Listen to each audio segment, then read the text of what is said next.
We're live. We're live. Cool. Hello, everybody. Welcome to the Never Hike Alone 2 stream. I'm going to give it a sec to sort of pop on to YouTube. We kind of have a live stream going over there, so I know when it's actually going live. Or let's double check it. Just get a little Here we refresh. are. Cool. So you may know me. My name is Vincent DeSanti. I am the director of Never Hike Alone and Never Hike in the Snow and all this whole crazy venture. I'm joined today by Kylie from Haunted Hippie. Why don't you introduce yourself? Yeah, I go by Haunted Hippie on YouTube. We connected like a year and a half ago because I did a review of Never Hike Alone. So we connected over that, and I loved the movie a lot. And yeah, I just do like a lot of reviews. My main thing now is I compare original classics to their more modern remakes, and that's my current series. But I do a little bit of this, a little bit of that, and now I'm here today. Cool, great, and thanks for having me. Yeah, Kylie showed me a lot of how I'm using StreamYard today to stream, so that's pretty cool. And she's sort of gave me some information on how that works. I'm sort of new to the streaming side, so when I saw Kylie do her review of Never Hike Alone, it actually helped me a lot. Sort of reached out to her, and she's been really helpful when I have questions about like when you want to stream, how does that work, and all that fun stuff. So thanks for all your help, and she'll be kind of keeping an eye on comments for us. So if you have questions, start putting them into the comments. Wait, I swear to God, Ben, you better be wearing that. Oh, the mask the whole time. I'm not wearing a mask. That's Mike Appy, the editor. She'll be throwing questions up for you. Just real quick, thank you everybody who has. As you know, Never Hike Alone 2 is streaming. Is crowdfunding right now. I wish it was streaming right now. We'd be at the end of this journey. It would be lovely. $18,000 so far. That is friggin' amazing. We've only been live for maybe 4 hours. We're almost at 250 backers, and the first time we ever ran a campaign was 277 backers after 30-something days. So this is awesome. Let's keep it going. Obviously, we have a big goal, $150,000, and that's honestly going to be the bare minimum to like maybe get most of it done. We're going to have to hit that goal and exceed it. We just needed a good starting point to get to. So those stretch goals are big. If you have donated to the campaign, you can still help us. Grab that link from the Indiegogo, grab the link from the link that's below, share that on your social media files. Word of mouth is the best way to help this campaign. Put it on your streams, do all that stuff. But I think you guys already know a lot of that stuff. We've done 15 campaigns together, I think, by this point. So why don't we jump to some questions? Sure. So this is one that I've had for a while, and I don't know if anyone else is curious about this, but I always wanted to know, like, why Friday the 13th? And if you have a more nuanced answer than just like, I'm a really big fan, that's cool. If not, then that is what it is. Yeah, no, this is a question that I enjoy, is the fact that like, it's not just Friday the 13th. It's the fact that my goal when I moved out to Los Angeles was to work on a Friday the 13th movie. And as my career went on, I just really didn't see an opportunity where that was going to be available. It wasn't possible. And so, you know, at first, when Never Hike Alone was conceptualized, it was a 5-minute short. So it was very innocent. It was very sort of like, I had no motive behind it other than like, I just want to create a cool Jason. And I want to create something that puts this vision of Jason that I have in my head that I've been craving the studios to create for me. Instead of asking the studios to meet my demands, I would try to meet my own demands. And so that's how Never Hike Alone started. And I just happened to be a very demanding person. So it went from 5 minutes to 55 minutes. But it was like sort of like the serendipitous way that we came together as a group. The serendipitous way that like I sort of like had a small idea and then we discovered the camp. And I never once thought like, let's do an original. It was like always, how do we expand Jason's story? This is such an opportunity to show my love of Friday the 13th to other fans in a way that I was like, I think that other fans want stories like this. And if I can express a story like this, I wonder if other people will respond to it. And if this is something where maybe one day somebody developing a Friday the 13th would see this on YouTube and say, those are some good ideas. I think I'll make a Friday the 13th sort of like that, if that's what the fans want, and like kind of throw that in caution to the wind. And I just didn't anticipate like even getting into a festival. I didn't anticipate it turning into a mini series. I didn't anticipate any of this stuff. But one thing I recognized right away was if this is my only opportunity to work on Friday the 13th, I get the opportunity to work with Tom Matthews. I get the opportunity to work with Vinny Guastafaro. We introduced Tracy Savage in the Ghost Cut. she'll be coming back and playing a role as a news reporter again. We'll use that again. There are other Friday the 13th alumni that want to work with me in different spaces. I got to work with Adrian King and Amy Steele on Jason Rising. Mm-hmm. And so as long as this opportunity presents itself to work with some of my heroes, to create new stories for them, as long as the fans support it and the fans are behind it and they think that this is good for the franchise and they're willing to back us in any way, shape, or form, then we're going to try to deliver the best thing that we can, because the studios aren't doing it. And again, like, I'm not working on a Friday the 13th in real life, so I'll happily work on it as like my side venture. Mm-hmm. And for me, this is sort of like, it's 2022. I started this in 2016. The pandemic pushed us back 2 years. The fire to make Never Hike Alone 2 never subsided. In fact, like, I still wanted to make Never Hike Alone 2 while I was making Never Hike in the Snow. And I was really sort of driven, like sort of torn between doing both projects. And this is sort of the one I always wanted to do, because it was, when I did Never Hike Alone, there was very much like, it all built as it went. And then by the end, I had Tom Matthews and all these pieces and all these opportunities. And I had all this funding that I didn't have at the beginning of Never Hike Alone. So I always wanted that opportunity to be like, what if I had funding up front? What if I had all that support on day one? And then I was able to tell a Friday the 13th story using my brain, using the same techniques that I used in Never Hike Alone, and expand that story and be able to expand one of our favorite characters of Tommy, being able to expand one of, I think one of my favorite characters of Rick Cologne, who was the only other person to survive Jason Lives other than Megan and Tommy. And then I've met a wonderful slew of independent filmmakers and actors and actresses and people that are up and coming and doing great work, like Andrew Lady and Diana Campbell, and a lot of other friends that we're going to introduce. You know, this is a much bigger film. Like, we're doing a feature film this time. And that's sort of the cool part. It's like, now I'm prepared to go and do a feature film. I'm prepared to go and, like, I'm not just stumbling into it and kind of figuring out as I go. We've done this a few times. And we showed people sort of with Never Hike in the Snow, we wanted to show people that, like, listen, when we have funding up front, this is what happens. This is where the level of production quality goes. And that's sort of where we're at with Never Hike Alone 2, is that now it's sort of, we proved to people that we could hit that production quality. Now we need to raise the funding to do that for 70 minutes versus 25 minutes. And that's sort of why, you know, the campaign is, but that's sort of the long-winded answer of, like, why Friday the 13th? Because Jason is just one of the most iconic characters of all time. I've always wanted to tell story with that character. I felt like there's a story within that character that hasn't been told.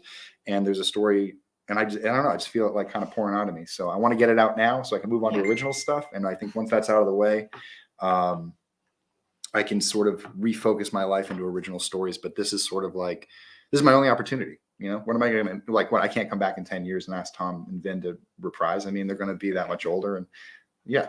So this is going to be the conclusion of the current series. You're not planning on going back and doing any other, like, prequels or anything. This is kind of like, I would love to do more prequels. They just won't be as time dependent, because they won't be so much related to the current characters of Tommy and Kyle and Diana and Rick. If I do any more of this, it will be in between other original things when I have time, downtime. But I have 2 prequels that I want to do. One that is the story of how Jason escaped Manhattan and coming home. But it's actually like a really cool tale about, it's sort of like First Blood meets Friday the 13th Part 5 meets like the true sequel to Friday the 13th Part 8, meaning that you have like a First Blood Rambo character who comes to Crystal Lake to work on a farm like that transient in Part 5 that comes to work for Ethel, that like cleans up all the shit.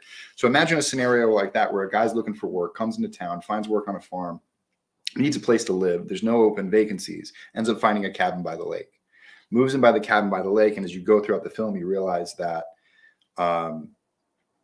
that he's living in the camp. And he's sort of like uncovering things as he goes. But in the meantime, it's only been a few weeks since the Manhattan incident. And the whole time there's like cutaways to sort of like a roadside attraction that like something comes by and something happens. And like Jason's slowly making his way back to camp as this guy's settling in and making his home. And then eventually their 2 worlds collide together. But this guy is sort of fighting things from his past as a military veteran. So he's dealing with some PTSD. And so when he's living in camp, the camp starts to fuck with him and bring him back into wartime scenarios. So there's some real cool like trickery that it's like a really high concept thing that I came up with a long time ago. I love to do that. And then I want to do a Pamela story. So I want to do a story about Pamela, and that one is really kind of well fleshed out as well. But those are sort of like way on the back burner. I got a lot of stuff in between now and then, and Never Hike Alone 2 sort of has to come first. Okay, yeah, gotcha. I think this is a good question because I don't even know this. What's your favorite Friday the 13th movie? Friday the 13th, Jason Lives by a landslide. Should have known. Tom McLaughlin, Tom Matthews, can't go wrong. Yeah. Cool. Got a lot of people here. That's nice. Damn. Yeah. There's. Yeah. So, kind of on that note, though, of like how he's like this veteran character, and your whole concept of like the lake, because I think it's really different to what the original franchise intended, but you kind of have this whole paranormal vibe going on. So like, I don't want to, talk about spoilers or anything if that's involved. No, we can talk about it. But yeah, like just maybe explain your whole concept of the lake and like how you see it, because I think it's really different to how a lot of people do. One of the things I try to base everything that I do in Friday the 13th are like seeds that are planted along Friday the 13th that are along the way. And one of the things that's seeded is a death curse. So that's sort of the first kind of indication that like there could be something supernatural going on. Obviously, like there's a human saboteur, but the films keep going. And some supernatural shit happens. A kid comes back from the dead. I mean, people try to say that part 2, that they explain that he survived, but no one ever says that Jason survived. They just said that he was never found and that he's still out there, and that sort of that resurrection there was never really talk about a resurrection or what happened to him until part 6, when Tommy says, I have to return him to his original resting place, which is the lake. So if he never died in the lake, then how could that be his original resting place? And so in my head, I started to think about like, how do curses work and where do curses come from? And what is, like in the previous episode of the Ghost Files, we kind of talked about a revenant. Like a revenant is created by a traumatic event of emotional loss. And so what more traumatic than the loss of a son and the loss of a mother? And sort of, I imagine this scenario, and actually there's a YouTube video somewhere. It's an animation of a vision that's been in my head and in, I guess, Friday the 13th people's heads for a long time, is that the moment Pamela died and her blood touched that water, something happened. That was the day the true death curse was born. Like Ralph talked about it. But that night, whether they intended to or not, Pamela's death created this undying supernatural rays that brought her son back from the muck of Crystal Lake, rebuilt him, and then made him the arbiter of the curse. And so when you think about it that way, a lot of the things that start to happen in Friday the 13th, like 2 through 4, him taking all that damage and still getting back up. How does a human person do that? You can say like, well, it's a horror movie, but then you start to be like, well, he's a revenant. And it goes like, oh, well, if it's a revenant, the logic actually, you don't have to lean on soft logic. It's like, it's good film logic. It's like, that makes sense. That would, like, how does he grow? Oh, I don't know. He's a revenant. Like all that stuff. So it just sort of made sense to me. And then I also came up with this other theory that, like, based on part 5, that if you survive Friday the 13th, that's only step 1. Part 2 is that you get haunted. And so Tommy is haunted by Jason in part 5, and he sees those visions. And as a kid, I used to have those visions too, because that scared me. Part 5 is not the best movie in the bunch, but it had very effective scares for me with my mind, because how scary would it be if Jason just showed up at the foot of your bed, or showed up at the foot of your stretcher, or showed up in your hospital room, or any of those things. So it was sort of like, I think, a useful scare. Like anytime Friday the 13th shows a technique that works on me, I try to kind of push everything else aside that doesn't mean anything to me, that doesn't tie me to the franchise. And I say, these are the things that made me scared of Jason. Jason in the forest, Jason scaring me, all of those things. And so now the supernatural side of it. And then you look back at Pamela and say, she was hearing Jason in her head. Maybe there was some supernatural stuff going on there. What was she seeing? Like maybe she was seeing her son. Maybe she was hearing her son. Maybe the curse was like kind of baiting her, knowing that she was emotionally distraught, and whatever sort of like, whatever evil energy or whatever in this world sort of creates curses, it sort of manipulated her in a way. And so you sort of like kind of mix all those things together, and you just try to see where the story threads go and how it amplifies the story. So I tried to like bleed it into Kyle. Like when Kyle survives that night in the camp, he starts seeing Jason the same way Tommy does. And then who shows up? Tommy. So like you see that these things are sort of related. They're backed up by something that's been created in the franchise, but they've just been retooled in a way to sort of add back into the stronger narrative. And that way give Friday the 13th something that it doesn't necessarily have, which is a through line. Right. And that's sort of what I wanted to whittle down, is find a through line through Friday the 13th that, like, no matter where you are on the spectrum, you'll recognize this as like, oh, that is related to something in the franchise, and I can kind of go with it, rather than introducing something new like Jason Goes to Hell, where Jason turns into a demon slug after 9 movies. And so you want to, like, that's what I was trying to sort of undo, I guess.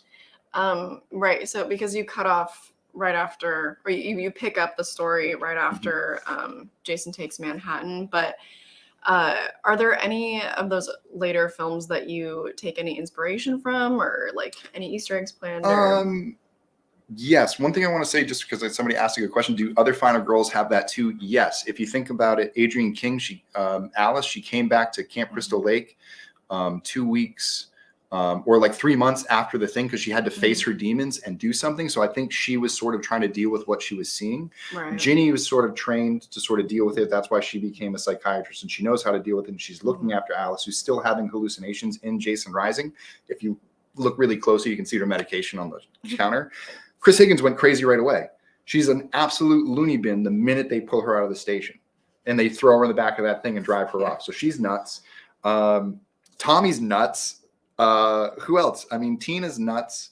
Rennie's nuts. I mean, she's seeing Boy Jason that doesn't even look like Boy Jason. I mean, so like you can kind of say that like there's evidence in almost every single film to say that the curse has affected people. Like, surviving Friday the 13th is one thing, and then you could survive with the PTSD and the curse of it.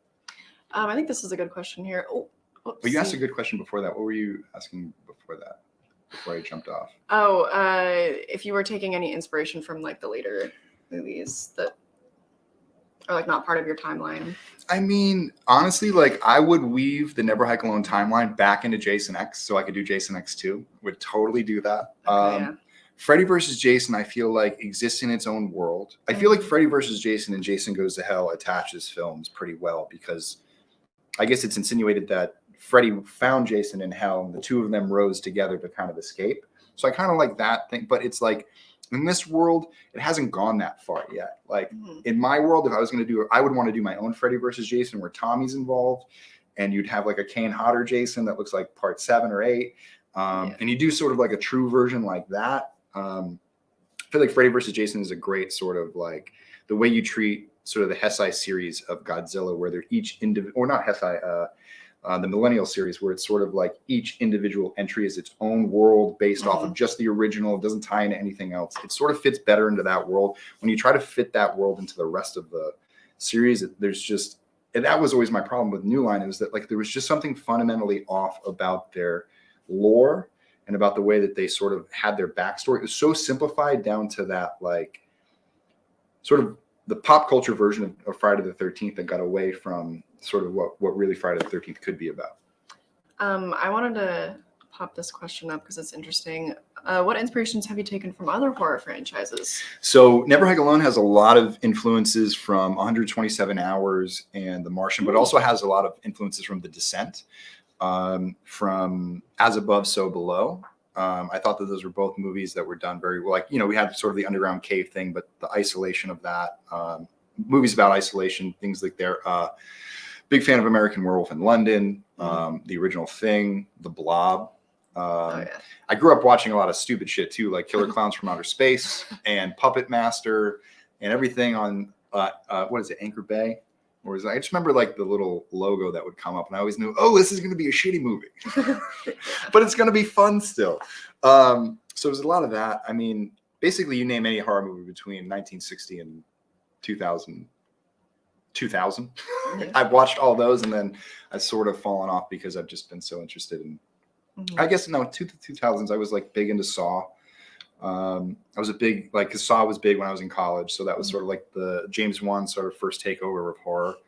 That was sort of the first movie that taught me about what a surprise ending can do to an audience. Because when he stands up, I saw it the first time and I was blown away, and I saw it twice just so I could turn around and watch the theater. Because I wanted to see what that was like. And I was like, how is everyone else going to react to it? Am I the only one who feels this way?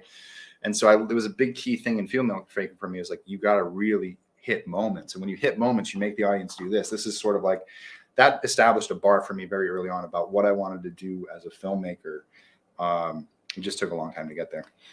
Where did the choice come from to like get away from the traditional Friday formula where you have like a group of people that kind of get slaughtered? Because it was like a I felt that the formula is like the biggest thing holding the franchise back because it's so outdated. And you're talking about like a trope that was basically based on John Hughes movies. And so when it works best in Friday the 13th, which would probably be around like for me, like part 4, those group of kids feel like they're in a John Hughes movie. They're living a John Hughes experience. They're young kids. They're experimental, the way kids were experimental at that time, the things that were demonized at that time. And it was sort of their rebellious streak to do that. Modern day, it's just sort of like you see how like exploitative it is. There's just the stories go nowhere. It gets really lazy, and it sort of kind of falls into the trap that Texas Chainsaw Massacre falls into, the new one, which is like we create unlikable characters to cheer for the villain. And that is a movie. That is a horror movie that people like to watch and is very popular. And I just found Friday the 13th trending in that direction. That 2009 was really built around like mostly people you don't like, around one guy you're supposed to be sympathetic about, but you never really connect emotionally with. And then you forget all that and you just go through a bunch of series of kills and then the movie's over. And for me, I always felt that like there was more story there. There were characters with depth. I wanted to hear stories about not just the people that were there, but I wanted to know more about the camp. I wanted to like to get invested into like, what's the camp been doing? What's, like before I even made Never Hike Alone, like I wanted to know more about the Christies. I want to know more about their backstory and like, who's this family that owns this land and how's this land been able to stay? And like, there are more like interesting questions to be asked about Friday the 13th than like, oh, who's going to die this time? And if you ask a good question for characters to go on a journey to sort of have their own mission in the movie where it's so interesting what they're researching that you forget that you're in a Friday the 13th movie, that when Friday the 13th starts showing up and Jason's around and you start getting the scares, it becomes that much better. And so that's what Never Hike Alone was. And Never Hike Alone was at first made to trick people, to not realize it was a Friday the 13th movie. I almost released it with nothing in Friday the 13th in the title. But I knew no one would watch it, so I put Friday the 13th in the title. And I wanted people to be like, oh, this is a hiking movie. He'll run into a monster at some point. And then, like, if you pay attention and you look really closely, like at first it's like, yeah, it looks like Jason, but it's not quite Jason. So it could be a different Jason. But that sign looks a lot like the sign from part 2. And then he gets to Camp Crystal Lake and you realize, like, holy shit, this is Friday the 13th. This is a Friday the 13th movie. He just stumbled upon Camp Crystal Lake. Like, that is a great experience. And I think that that's an experience that, like, I've dreamed about. I know I have, of like, you've ever walked through the woods and ever thought like, what if Camp Crystal Lake was right there? What if you walked by a sign and would you enter? Would you look around? Would you be curious? Could you make it out? And so that's where I try to base my stories on. I don't try to be like, okay, what's the next formula? How do I fit it in? It's sort of like there. And then after that, Never Hike Alone sort of took on its own life because I lived with these characters for so long. There's, making decisions about Tommy, making decisions about Kyle, making decisions about certain other characters. You start like a series of reactions of like, now this is going to have a reaction if we move the story forward. Like, how does this go forward? How do people react to Jason coming back? All these different things. How has Jason been hidden all this time? And so you start to ask all these questions. And like in Friday the 13th, it was just always filled with plot holes. And so with Never Hike Alone, I really try to be like, no, there's answers. And the answers are really good stories. And so let's follow those answers. Instead of just trying to like wipe past all the plot holes, you can go like, no, let's dive in and really start to like tell a story about these characters and develop people and develop storylines and build up a narrative that leads up to an ultimate conclusion. And that's ultimately what Never Hike Alone's about, is that Never Hike Alone started the story of the end. Like, Jason's been hidden all this time, but Kyle is the fulcrum point in Jason's story of the ending of Jason's story. The fact that like, it wasn't until Kyle escaped that all of this happened, but it took 19, 20 years for somebody to escape from Camp Crystal Lake. That's a pretty cool streak for Jason. That's his best one he's ever had. He kind of learned some things after part 8. Because he realized that he didn't want to be sunk at the bottom of the lake or in a cardboard box or any of that. He just wanted to be alone with his mom and not have any trouble. So you have people like Mark who came through and didn't make it out, and he just made sure no one ever found them. But when Tommy came around, he was like, I don't want any of this. So he would just stay hidden because he wanted to protect, because he feared Tommy, because Tommy had killed him twice and even killed a ghost version of him. Like, did that. So Jason sort of like, I think, does have fear for Tommy in a way, but at the same time, like when he gets pissed off, he's coming after him. Mhm. So yeah, there's a lot of that. What is it like to kind of build the character back up with Tommy? Like, do you collaborate with? Oh, sorry. Is there a good question? There was a good question, but this is a good question too. Yeah. I was with Tom yesterday. We were talking about his character. Like we were sharing the script, and we have there are scenes where things are written in, and I will admit that like I'm not the best dialogue writer. And so I really lean on my actors to be like, this is my intention. This is what I'm trying to get out of the scene. This is sort of how I wanted to flow through it and not put a ton of words into your mouth, but how do you express that? What words do you want to say? And then they inspired me to go and write better dialogue. And so that's sort of how we work. Like we're going to do a table read. That would be like a big step for us as far as like really getting our shit together for getting ready to shoot. And that's where we find like all this stuff, like where they came up with the thing of, the end of Never Hike in the Snow, where he's like, we're used to your bang there. And, you know, they're going back and forth and they have their spats and the stuff that's up, like them arguing at the camp. Like that's all stuff that we worked out like there, like on the day, because we had dialogue and they were like, it didn't feel right to us. And so we jump in, we start rehearsing. And that's sort of the fun part, because it's all, you're just projecting everything into the future. And until you get there and actually show up and get it, it could be anything. And so you just go with what's the best for the film. And it's all about collaboration with Tom, with Vinny, with Andrew. Like Andrew and I went through his dialogue a lot, sitting down, going back and forth, being like, what feels natural to you? Okay, if that feels natural to you, I just need these 3 pieces of information to come out in this speech. So if you can remember those 3 target areas, do whatever you want in between. And I'll let you know if you go off the rails. And it's that trust. It's that trust with a character, like with an actor, because it's such a vulnerable thing to be, to say things and feel judged at all times and say like, ooh, if I'm going to say something, is this going to like get me fired from the part? Not that Tom or Vinny and Andrew have to worry about getting fired, but it's sort of like, I understand their thing. So I try to create a safe space for an actor to try, to explore, to go out there. And if they go too far, I'll let them know, like, I'm going to pull you back because now you're going to embarrass yourself. But it's great. But there was a great one. I want to talk about the red tape one right there, Carolina Kiwi. A little further up. Oh, there it is. Yeah, boom, put that one up. Cool. So this is a good one. So everybody who has been a Never Hike Alone backer, if you have a digital reward, go into your digital rewards, open up your script. And if you open up your script and go to one of the last pages, there's some explanations about what happened to the camps. There's a letter from Rick Colon to the mayor of Crystal Lake in, I think, 1990, when they decided to change the name of the town back to Crystal Lake. So there's a cool Easter egg there. It has some details in it. Long story short, in my world, this is the one thing, and I know that was like, this was the logic buster. This was the one continuity buster that I couldn't work around, was Camp Crystal Lake and Camp Forest Green. Are they the same place? Are they not the same place?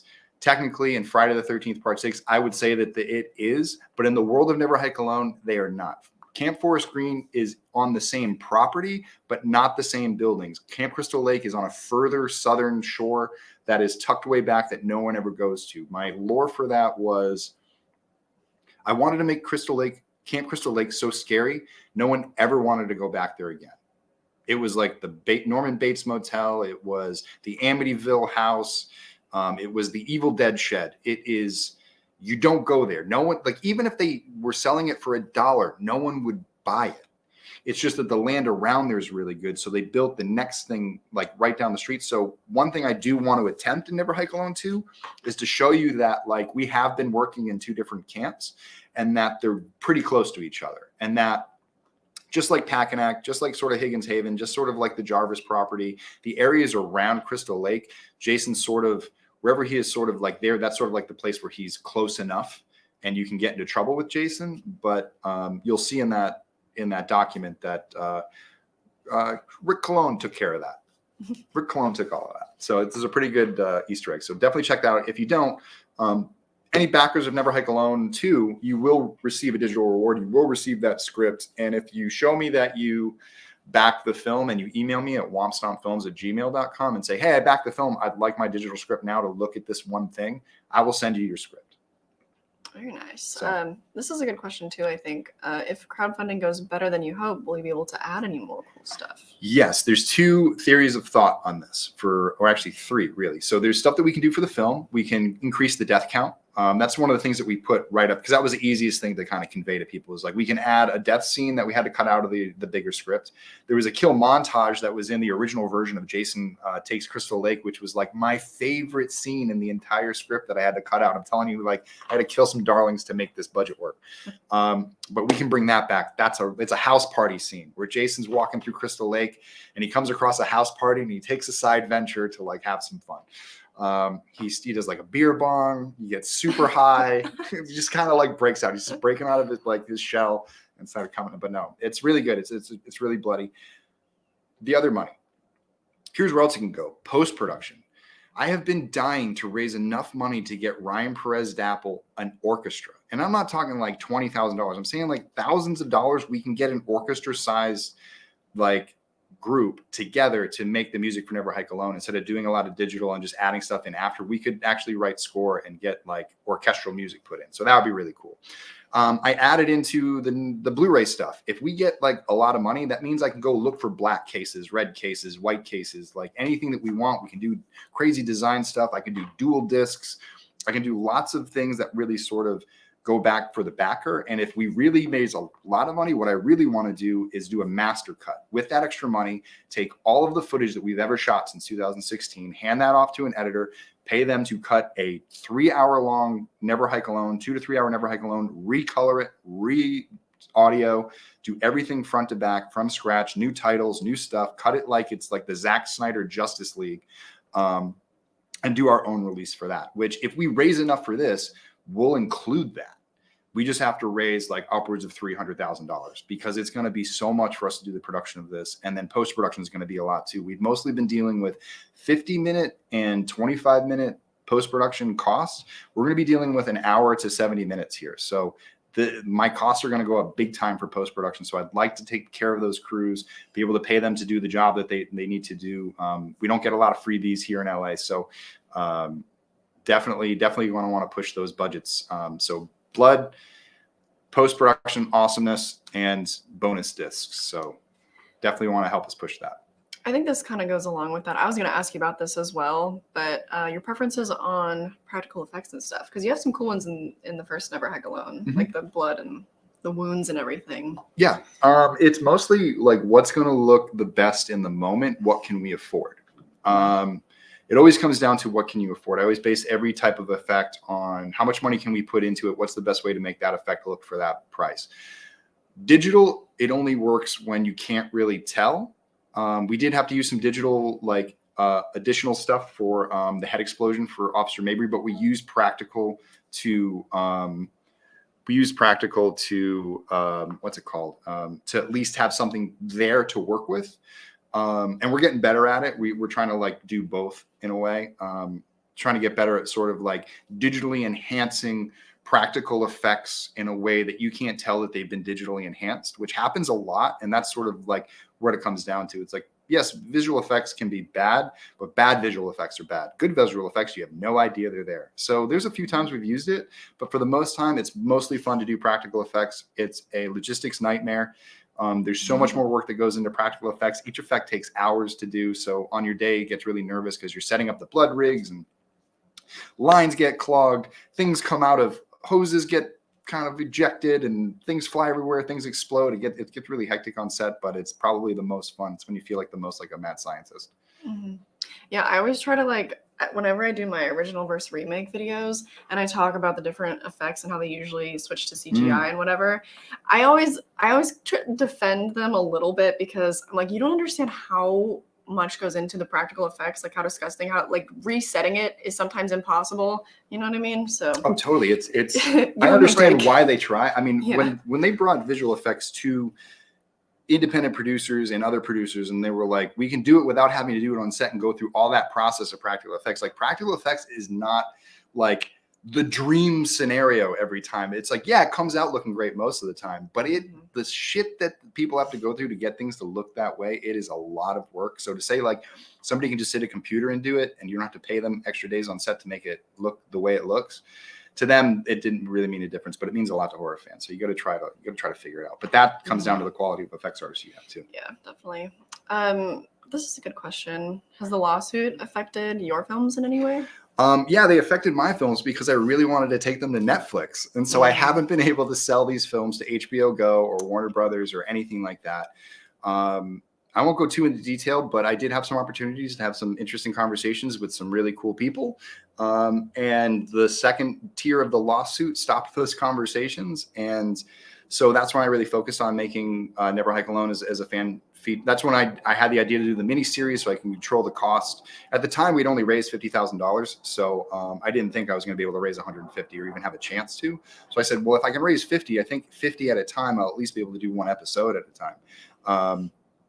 And so that's sort of where my brain went with it. But they haven't stopped us from doing anything. In fact, they've just inspired us to do it more. Let's see. I don't know if you can answer this, but I'm a little bit curious about it. Will his appearance change at all in this one? No. Jason is going to look the same he's looked in the other three films. Another thing we're trying to do, like even like more from Never Hike in the Snow, like everything from Never Hike in the Snow is like the look that's going to carry forward because it was a little different than Never Hike Alone. Throughout the film, I will say if Jason were to take damage in any way from, say, shotguns or other mechanisms, if he gets hit by things, stuff like that, we will mess with the costume. I do hope that we raise enough money where I can do something that happens to a mask in some way, shape, or form. That would be really cool. But just understand that every time we want to do one of these really cool ideas, those really cool ideas come with really cool bills. And I got to pay those bills. And we do that with what we raise at the fundraising thing. So again, make sure that you guys are taking this link. Please copy it. It's in the bottom of this video. It's on the campaign page. There's a little like link. You can see it underneath the main header. Share this. It's going to be up to you guys. We've done everything that we can. I've set up the campaign. We've done 5-6 years of work on this. Now you guys have to beat the drum and you have to find all your friends who are 13 or Friday the 13th fans who are like, I don't watch fan films. You need to show them Never Hike Alone. You need to get them on board with this. You need to tell them if they ever want a sequel with Tom Matthews and Vinny Guastafaro finishing their storylines, you're going to need to watch it this way. Because if it doesn't happen through this campaign, it will never happen. So definitely help us out with that because this is probably the most important campaign we've ever run. Yeah, so you kind of keep up with the lawsuit. Do you know, I mean, is there any chance that you could potentially go to Netflix with anything? I mean, I just don't know. I mean, the thing is that I keep up with the lawsuit, and I would definitely suggest anyone who follows Larry Zerner on Twitter, Zerner Law. He is Shelley from Part 3. He is an entertainment lawyer, and he's been keeping track of the Friday the 13th lawsuit for fans. Obviously, the lawsuit has been completed. They're in mediation to get the deals done. The question is, are the studios, even if they get permission to make a Friday the 13th, going to give a crap about me? I don't know. I mean, everybody thinks it's obvious, but I haven't got any phone calls. Yeah. It's just hard to say because like the internet, we all kind of exist in a bubble, but yeah. the original movie is up to what, like over 3 million views or something. I mean, it's, you know, that's not a small number. No, but I mean, it's, you know, but our Dead Meat channel has 9 million views on the thing because it's a nice short condensed version. Thank you, James, by the way, for definitely rocketing us up in views.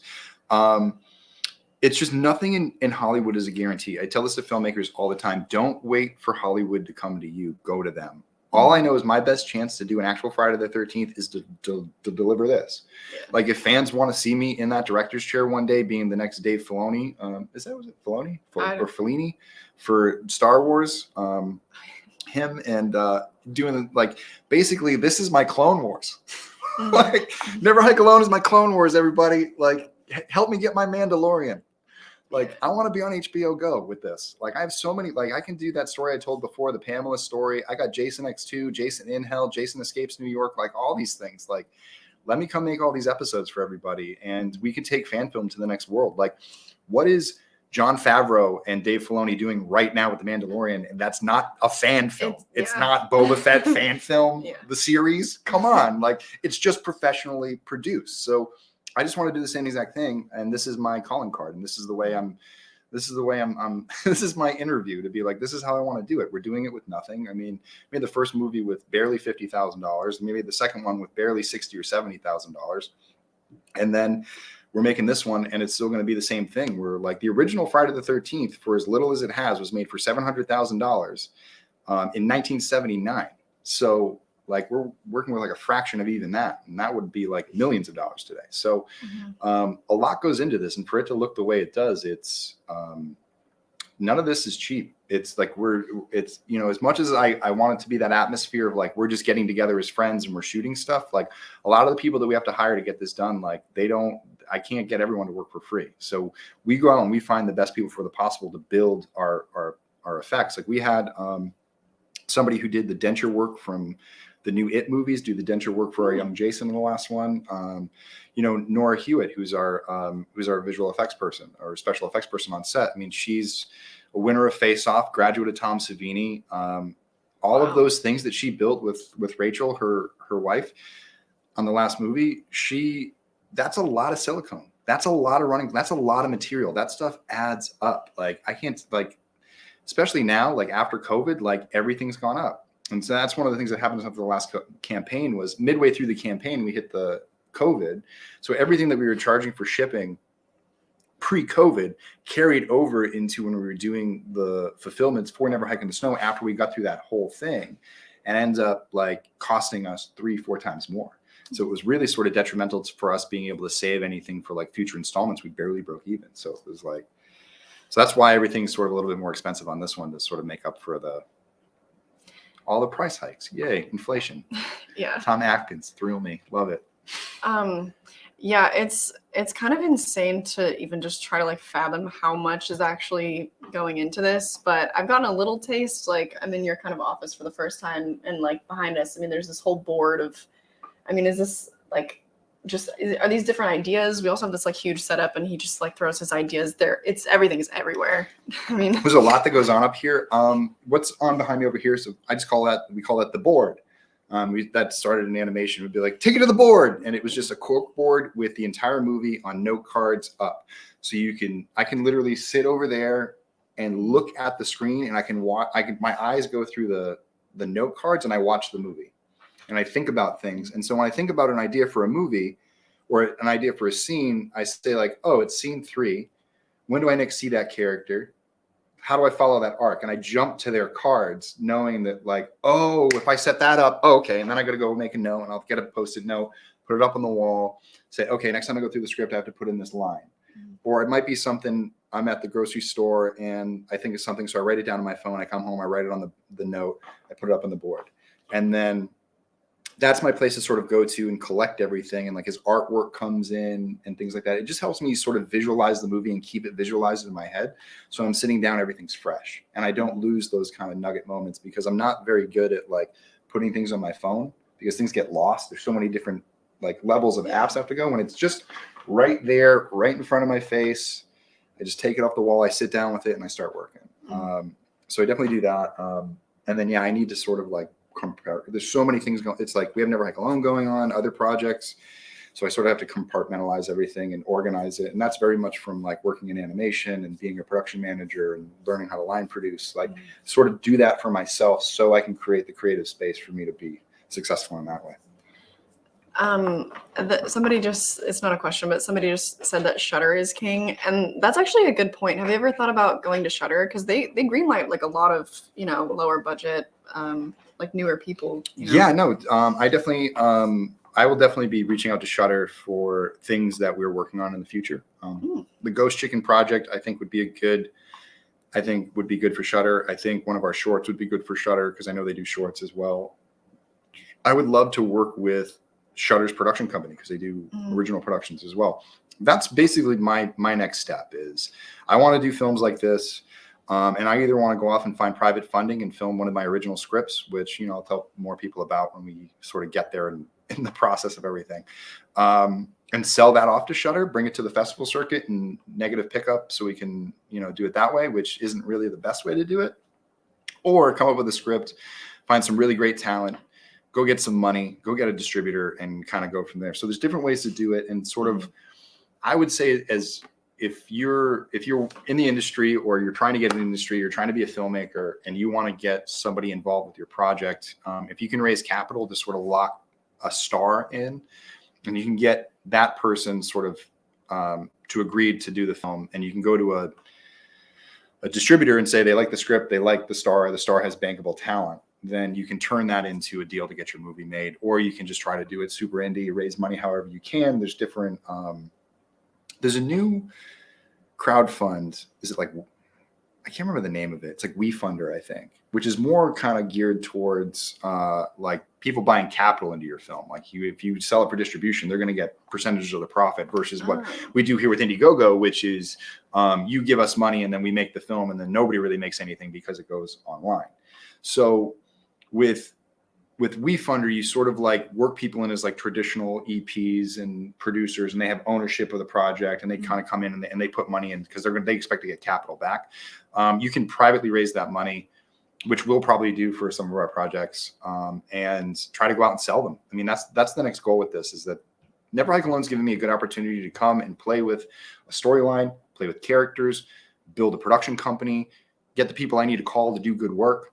Once Never Hike Alone's done, we're still a team. Like, we get to make some original stuff, and we've all sort of grown up together through this venture. It's what brought us together. And so, you know, it's funny, it's going to be the end of one era, the start of another. And that's what I'm really sort of looking forward to once we get to the end of this sort of run. So how do you feel about this kind of less traditional new way of funding a project? And I'm not like calling you an influencer or anything, but just like doing it through YouTube, you know, and like kind of being the face of it. And yeah, honestly, I went to school I graduated college in 2007, and they sort of warned us about the influencer days. And I remember being like, really like, the last thing I want to do is be on YouTube. I want to be in the theater. That's what I'm in this for. So here I am on YouTube, learning my lesson, eating my words, realizing what a blessing this is. I would never have this opportunity in 2007 to raise money online, make a movie that I want to make, and get it out to people. And in fact, I'm going to reveal this, probably some stuff right now. So one of the things that I'm doing this year is like, I realized that like, I'm kind of doing this all wrong the whole time. Not really. I have a really great career. I've been working in LA for 14 years. In order to get Never Hike Alone done, I'm actually leaving LA. I am moving out of my apartment. I'm selling all of my shit in this apartment. Like, it's all getting sold except for the cork boards and my computer. Like, that's the only things I'm going to keep. I'm going on the road to finish Never Hike Alone 2. So I don't have any bills. So I don't have to work. So I don't have to go do 40 hours or 60 hours a week on set. That I can just focus on Never Hike Alone. I don't have to spend any money. I can just sleep on couches and do some stuff just to get this done. And then when I'm done, I'm going to go find a new place to live. And when I do original content, I'm going to come to crowdfunding. I'm going to come to YouTube. I'm going to come to you, and I'm going to say, I don't need Shudder to give me money to go make a movie. You can give me money to make a movie, and I'll make it for you, and you'll get it, and you'll get directly from me. And we'll create different style. And if this continues to grow and I build a big enough fan base where you guys can support a project, maybe it starts as a short and maybe it turns into a feature. There's 1,000 different ways that it can go, but I think living a normal life, I say that because living in the industry, I tell you, it's 60 to 70 hour weeks. You have no energy. I have like maybe one day a week to really work on stuff. I need to have sort of like a different pace of life, something that's more focused on just going out, earning enough to live, and then having this space where I can come home, work on my passion, work on the weekends with my friends, finding other places in the country to film that are much more cheaper. I'm actually going to be spending a lot of time in Massachusetts, where I'm from. So Massachusetts filmmakers, friends, family from Massachusetts, I'll be around. Let's make something. I definitely want to use those roots from New England, the horror New England roots, dig up some witch bones, like from my hometown, and like get some shit going.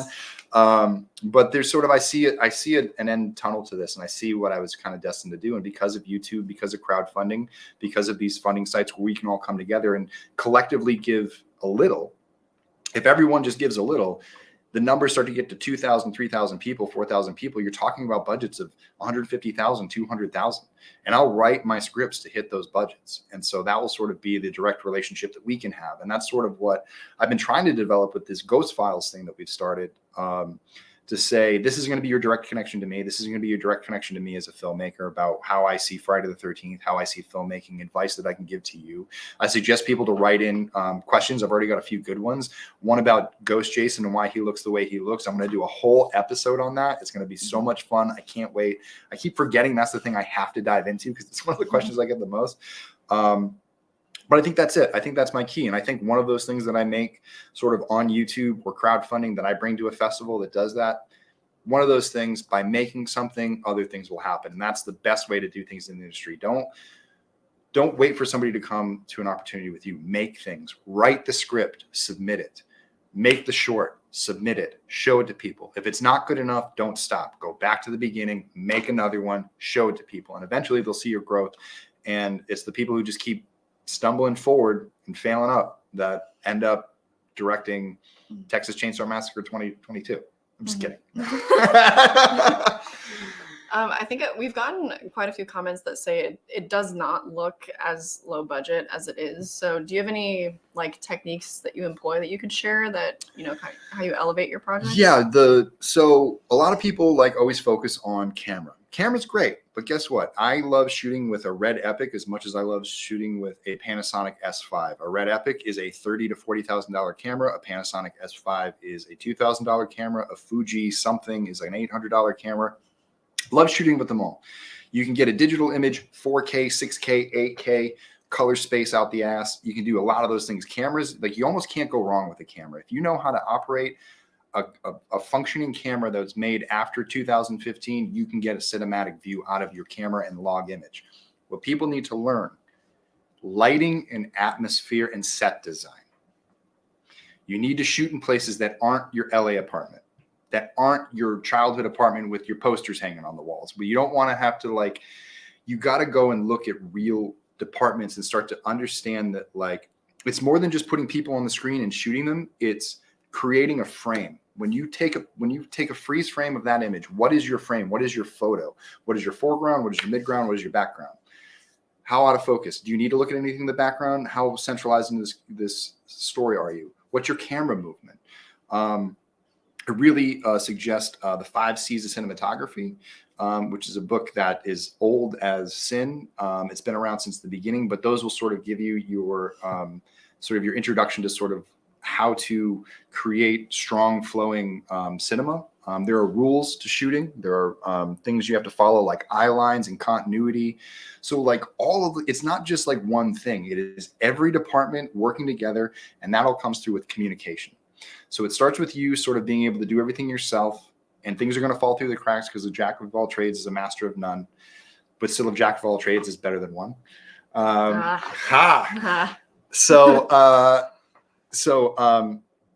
still, like you start to do all those things, but eventually over time as you're the jack of all trades, you know, sort of everything. You can replace somebody who's a master of that trade. And all of a sudden your production design gets really right. You got to bring a master of the trade of visual effects or special effects. All of a sudden that gets really good. And it becomes an extension of you.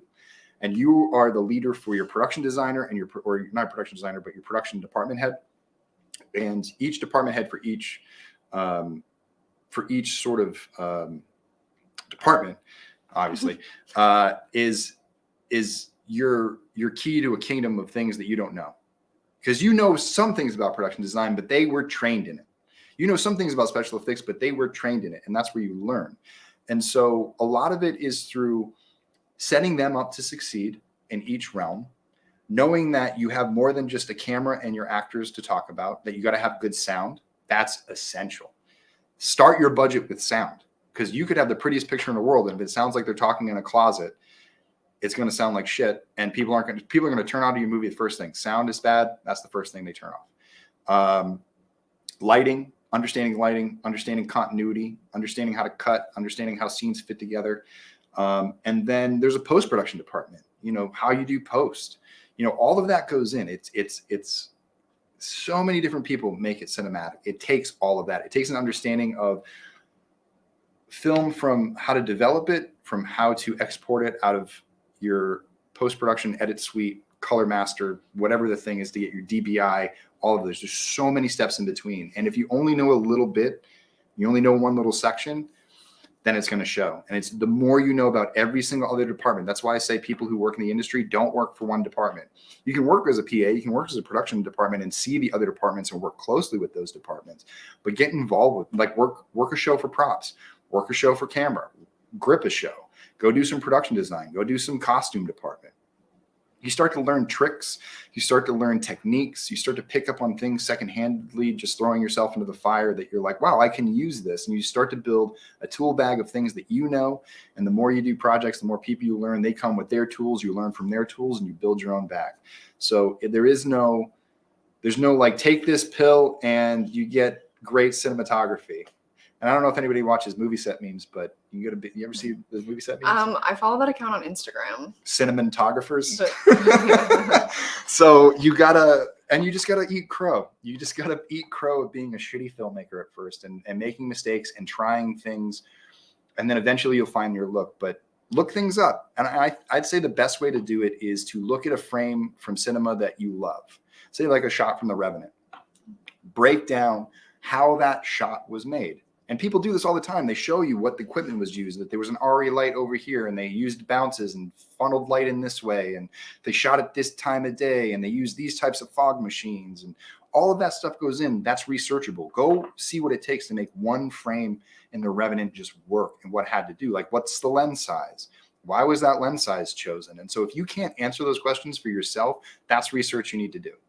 And that's like, I know why. Like, I can sit there and be, oh yeah, they chose this lens because they were trying to show off like the scope, and you know, it's off kiltering because it's so wide and it makes him feel sort of uneasy. And you can understand that, like, that's how that lens is being used. And when you understand those nuances, that's when you really know how to build the formulas. Other than that, you're sort of taking theory shots in the dark of like, oh, I want to shoot this whole thing on a 50mm lens. Mm-hmm. Hey, Richard, what's his name? What are you talking about? He's a cinematographer. I want to call him Richard Donner, but that's the director of Superman and Lethal Weapon. You guys know what I'm talking about. But anyway, he's done that too. Like, professional, some of the best cinematographers have worked with one lens and they'll move the camera in and out as like a technique. And some people go through, they have like 50 lenses in their deck, zooms and primes and all that stuff. So people can get really lost in the tech, but it's really about how do you know how to use the tech. You can have the most expensive camera in the world, but if you don't know how to use it, it's not going to look good. Mm-hmm. So you can't throw money at it. Unfortunately, it takes more skill than that. You have to be bad at it first, basically. Yes, basically. Yep. This is a little off topic, but good question. Do you ever plan on approaching Kane Hodder? I know Kane. I worked with Kane on 13th Fanboy. In fact, I saw Kane at Days of the Dead a few weeks ago. He's doing really well. He looked good. Kane has gone on record of saying he will never do a fan film. So I actually have a short written for Kane. Specifically for him. It would be the greatest, honestly, like, it would be my tip of the cap to Kane. It's a great little twist.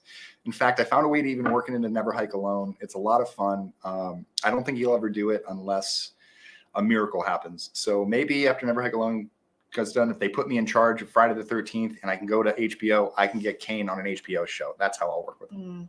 Do you think it's do you think for him it's more like on principle, like, I want the studios to get it together so I can? Yeah, but I'll be real. Like, fan film sets aren't Hollywood sets. And Kane does some shows that are sort of like maybe Kane doesn't understand that we're probably about as good as like the independent films that he's worked on. We can get it to about that to a certain degree. We do SAG, we do all that fun stuff for the actors, so they feel like they're protected. But I feel he was Jason 4 times. You know what I mean? Like, he has a right to protect that thing and say like, hey, I'm going to be in a feature film, or I'm going to be on a professional thing and get paid my rate. You know what I mean? Kane's not cheap. He's not donating his things. So it's just a realistic thing. I would love to work with Kane. If you guys pressure him enough, just every time you go to his booth, just tell him about Never Hike Alone. Yeah. You should be in it. So that's the only way it's ever going to happen, is if you bother him too much. Yeah, he'll be like, all right, fine.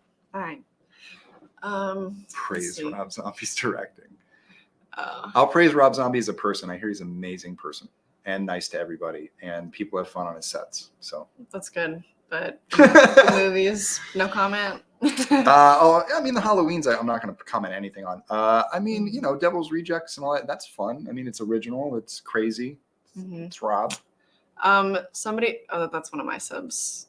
Oh, Would you ever give me a role in? I would. I mean, you could probably do a cameo.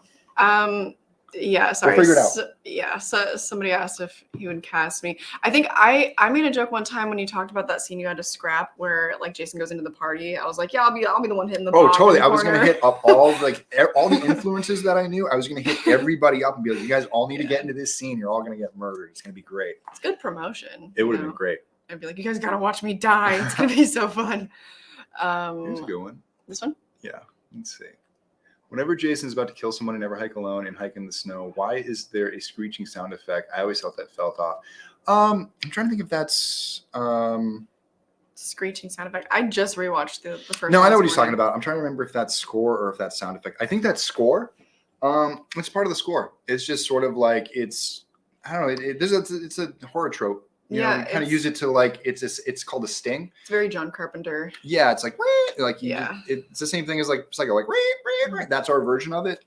We can work on it. We can suss it. It's fine. Yeah. But that's why we use it. But speaking of like score and stuff, besides like the obvious like there's also that fun part in the beginning when he's like running through the forest and it's like that rock and roll music and stuff.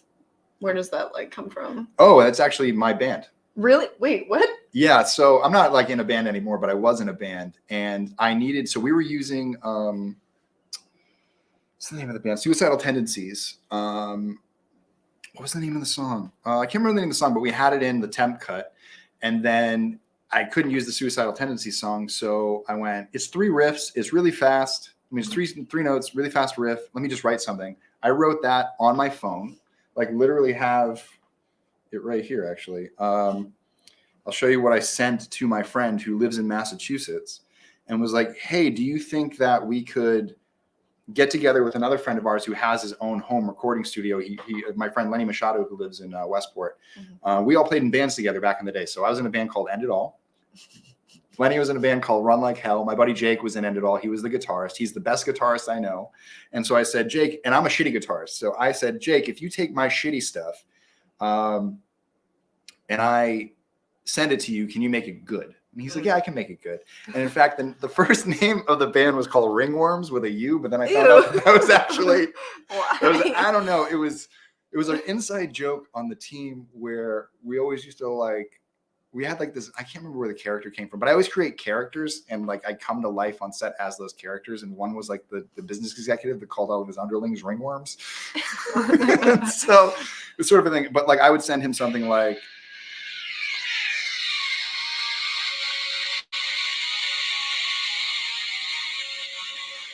so it was like, and I would just send him that, and he would, and literally we got on a Skype session, and he said they put it in Pro Tools, brought it out. It was all off time, and he went through and Jake recorded both guitars, the bass, the drums. Lenny jumped on there on bass and drums too to kind of like do some fills.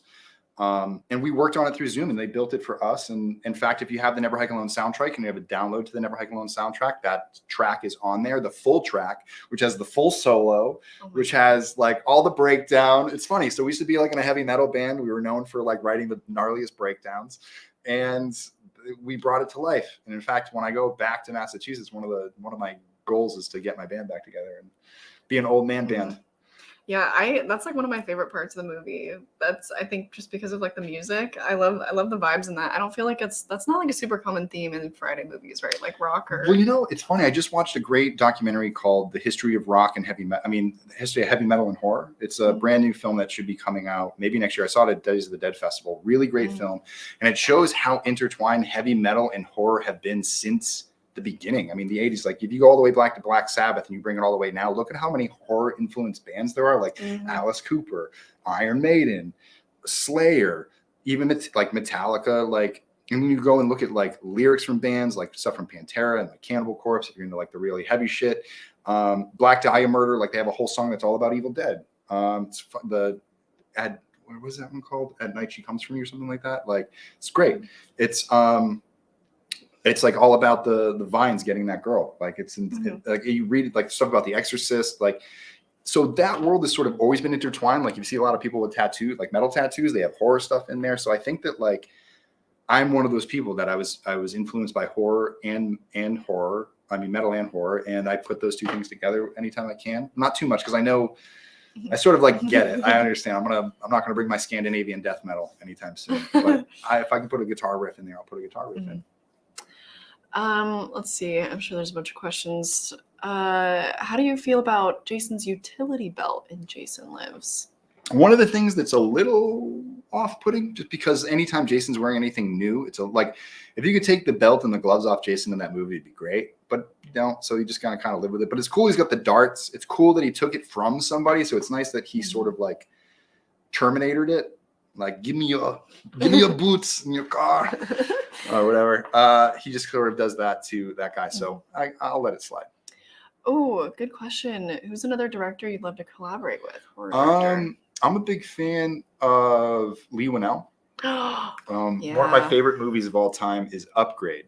I would say that's like the perfect film. Like, it's not like, it's just such a good film. And it does the thing that Saw does, where it sort of like swoops you off your feet at the end and tells a good story in between. The cinematography is really fucking rad. I love that movie. I'm a big fan of Blue Ruin. So Jeremy Saulnier, David Bruckner, who was supposed to directed Friday the 13th. I'd love to work with him. Gareth Evans, who did The Raid, would love to work with him because he is a master of camera. That guy knows how to make an action camera. Like, I can't tell you how much I studied The Raid trying to make Never Hike Alone, being like, how do I make the camera, like the camera has to come alive for this stuff. So he's a big one. I would love to work for like the Stephen Kings or the John Carpenters of the world, or, a Mick Garris, or any of the, like, get to work with Tom McLaughlin or Joe Zito or any of those guys. I've had the opportunity to work with Adam Marcus and had the opportunity to work with Deb Voorhees. So that was fun. But I think some of those other people that are in the indie circuit right now, I would love to, like, because I see that there's sort of like the trajectory of like, I would love to be on that set. Shadow is like a director, be a director shadow, which you can kind of do mentorships and things like that through DGA. And sort of just take that in to see what it's like, to see what I'd be prepared for. But those are directors I would definitely, Lee Winnell by far, definitely. Yeah, he's one of my favorites too. And you've connected with a good amount of the Friday the 13th directors too, right? Have you talked about that, like, with your followers up there? Kind of. Like, I've met Sean Cunningham, I've met Joe Zito, I've met Tom McLaughlin. I got to talk to Jean-Carl Beekler on a phone call. We had a really nice conversation about what his version of Part 7 was going to be. I've met Adam Marcus. I've exchanged tweets with Todd Farmer, writer of Jason X. And met a ton of alumni. I mean, obviously Tom and Vinny, but everybody through 13 Fanboy, Judy Ronson, Tracy Savage, Deb Voorhees, Kane, CJ, Ron Sloan, all these. I mean, it's just, it's crazy. And it's funny and Derek Mears knew what Never Hike Alone was before Never Hike Alone was Never Hike Alone. Really? I bumped into him at Monster Palooza and I showed him a thing. He goes, wait, I saw the trailer for this. This looks amazing. Good luck. And every time I see Derek at a convention, he recognizes me and always says, good job. Yeah. So he's a sweetheart. I heard really all good the things Jasons about are that sweetheart. guy. Yeah, he's great. Yeah. This is a good question. When Hollywood does make a new one, how would you want it to go? I would start it from scratch. I would start it back in 1957. I would retell the same story, slightly different. And I would refocus on character. I would tell some stories about the Christies. I would make it more of a personal story for Steve Christie opening in this camp versus just sort of like this blasé, oh, he's dumped his money into it. And it's like, what is making this guy come back to do this? Like, what happened to him that he's like, I got to save my family's camp. Like, you know what I mean? So if you put drive behind that, you give drive behind the people who are there, they're trying to help this person sort of like fix something from their past and heal some wounds, but realize that those wounds aren't dead. And so that's the way I would do a new Friday the 13th. I would sort of do what the first few films hinted at, but didn't have a stable game plan to say, oh, we're making 12 of these. Like, I would make one that's built for 3 films. There would be one that's set at camp as them trying to reopen Camp Crystal Lake, the original Friday the 13th story, just told in a much different way. And then it would start sort of like a trajectory of films. It wouldn't be people just coming back to camp. Like, what happens at the end of Part 1 rolls into Part 2. What happens at the end of Part 2 rolls into Part 3. And then sort of like I guess you could say like what Halloween's kind of doing I was gonna say, in a way, like the way that like Halloween Kills and Halloween Ends are years apart. That would sort of be the end of part 2 in a way, in the same way, but it wouldn't be a connection from Friday the 13th part 1 sequel to that. It would be a new Friday the 13th part 1. How do you feel about like, because the new Scream was obviously commenting on the age of requels. How do you feel like Never Hike Alone kind of fits into that with the current? Honestly, I felt like they were shooting me right in the chest. Yeah. And I'm just saying that I did it first. I honestly though, I mean, the only one before that was maybe like Jurassic World. But... Yeah, I mean and then like Halloween was doing it too, and it's funny that like I had a conversation with Ryan Turk at Blumhouse about Never Hike Alone and how I was doing this, and then the Halloween movies came out, but they had already had their stuff figured out way ahead. It just seemed that like there's a hive mind that we all can't help ourselves, and I think that what horror has struggled from is this really there's a sag. It's like you have these really great films, and then the 80s got a hold of those franchises and they made 80s horror films. And so like the quality dips really far down and the stories go in really weird directions and people take some really weird shots, and some people who probably shouldn't have been directing movies were allowed to direct some of the greatest horror icons of all time. And you get things like Halloween Resurrection. Oh my God. Do you want to have to come off of Halloween Resurrection, or do you want a fresh start? Or are there some good ideas that really got left on the vine that was like, we could pick it up right from there and you wouldn't even miss a thing? I think that is the like when you read like, and this is the thing that really interests me about storytelling, because it's not just about film. This is about storytelling from the dawn of time. The fact that you know how many stories have been told over and over and over. There's not many original stories and there's not many original tales. It's just the same characters with different masks. Same thing in Friday the 13th. How many slasher films do you watch them and go, this is just Friday the 13th, but shitty? Mm-hmm. Like so many times I do that. And that's why I didn't want to do the original slasher, because people would be like, this would be a lot better if it was Friday the 13th. And I agree. So I think that there's sort of like stories don't get good until someone like Shakespeare comes down and takes these stories that he's probably heard for a long time that's been told orally, and then finally puts a pen to paper and says, you know what, of all the oral versions I've heard of this story, this is the type of thing that I've heard. Like there are 10 different stories, but they're all basically the same thing. I'm going to pair the best parts of all those stories into one Romeo and Juliet. Mm-hmm. I'm going to do that. I'm going to put it into this. And I feel like that's sort of what can happen with these things, is that there's a lot of great fresh ideas that sort of got brought in weird directions. But if you bring a new brain around to it and use those original kind of launching points to tell better story with better equipment and better storytelling techniques, you can grow a story and grow a character for a new generation. The same way that Batman's being reinvented 1,000 fucking times. Mm-hmm. And in my opinion, keeps getting better. Mm-hmm.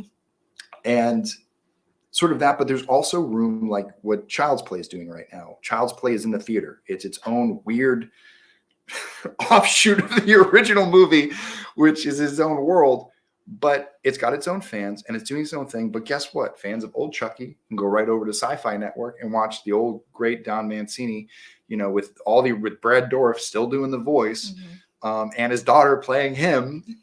Amazing. And you can get two things. And just like we'll watch Multiverse Spider-Man, it's time for the multiverse in horror. It's time for us to sort of get out of this. We need to make one movie that tracks one way, and we need to go into the smorgasbord of anthologies for some of these things and let new brilliant minds take these old things that we know and do things with them that we've never seen before. And that's the only way they're going to stay relevant. If we keep trying to go back to the formula, it's going to die. And honestly, my remake for Friday the 13th that I have that's still written out, it's still what I originally wanted to make.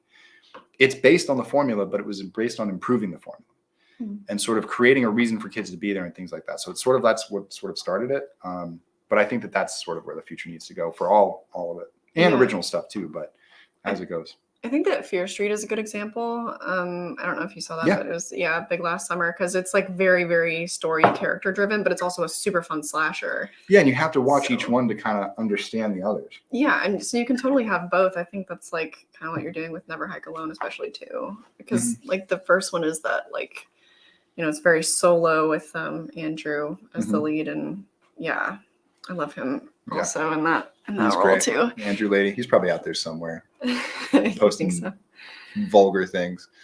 But how are you feeling right now? We've been going for an hour and 13 minutes. Cool. Why don't we keep this going for I don't know. Let's see how many things we can do for another like 20 minutes, and then see how we're feeling, and then we can go from there. And then you can take all your questions to email. Yeah. Let me see. I think somebody earlier also asked where they're supposed to donate. So if anybody's coming in now. Yeah, if anybody actually, you know what? Why don't we take, I'm going to take the link. Put it in the chat. Let's see. I'm going to put it in the chat. Mm. And then, boom. That should go there. It's also in the bottom of the video on YouTube. It's there. If you just search Never Hike Alone 2, it should pop up on searches. Let's see how we're doing on, because I haven't updated this, and I know we crossed 20. Yeah. Let's see. $20,000, $28.90. This is so great. I mean, 4 or 5 hours in, and we are 13% to our goal. So congratulations. I wish I knew how to make like things pop up. There's got to be a way to do it, right? Probably. 13. Cool. Let's jump into some more questions that we can get. What's a dominant franchise you want to see come back? A Dormant. Oh, Dormant. Oh, yeah. Elm Street. I have bad eyes too. I think, yeah. Elm Street, 1000%. Waiting for it to happen. In fact, we're still doing Dylan's New Nightmare. Oh yeah. So that's still going. It's still, we just obviously pandemic threw everybody for life. Cecil had a kid, so we just need to sort of we have the plan. We have it all kind of written out. It's just about kind of finding time to execute it because it's a lot of schedules that got to come together. Mm-hmm. Somebody asked how Jason got his mask in this universe. It's a great question, Eric. Let me answer that in the next episode of the Ghost Files. I promise you, I will make it the most in-depth Ghost Jason costume thing. Any cosplayer who has questions, that you will get the answer. And there's a whole story behind it. And that story of the lost First Blood type guy, he has a big part in that story. That story that I'm telling you is the birth of Ghost Jason. I think this also kind of goes along with that. Will this be answered in that episode as well? Think about bringing back Jason Potato Sack? I have something. Oh, if we get to do that episode, there's no potato sack. There's something else that's sort of like in a fabric vein. I'll just say this. Jason coming back from Manhattan is post-toxic waste Jason. So he is fucked up. Like, he is legitimately messed up. He is not feeling good. He needs to lay down. He needs to drink some water. And he needs to take a few days off. So Jason is going to be, if we get to do that one, is going to be a real creature feature for that one. You're going to see sort of like, the only thing I took from Jason X is that he will sort of heal, but at that point, he's still hurting. This is a good question. I think we've kind of talked about this a little bit with all your characters in Never Hike Alone. Mm-hmm. But just talking about like, I guess diving into more of the community of Crystal Lake. So that's sort of what I want to dive into in Never Hike Alone too. A very big focus on Tommy, how he's been affected.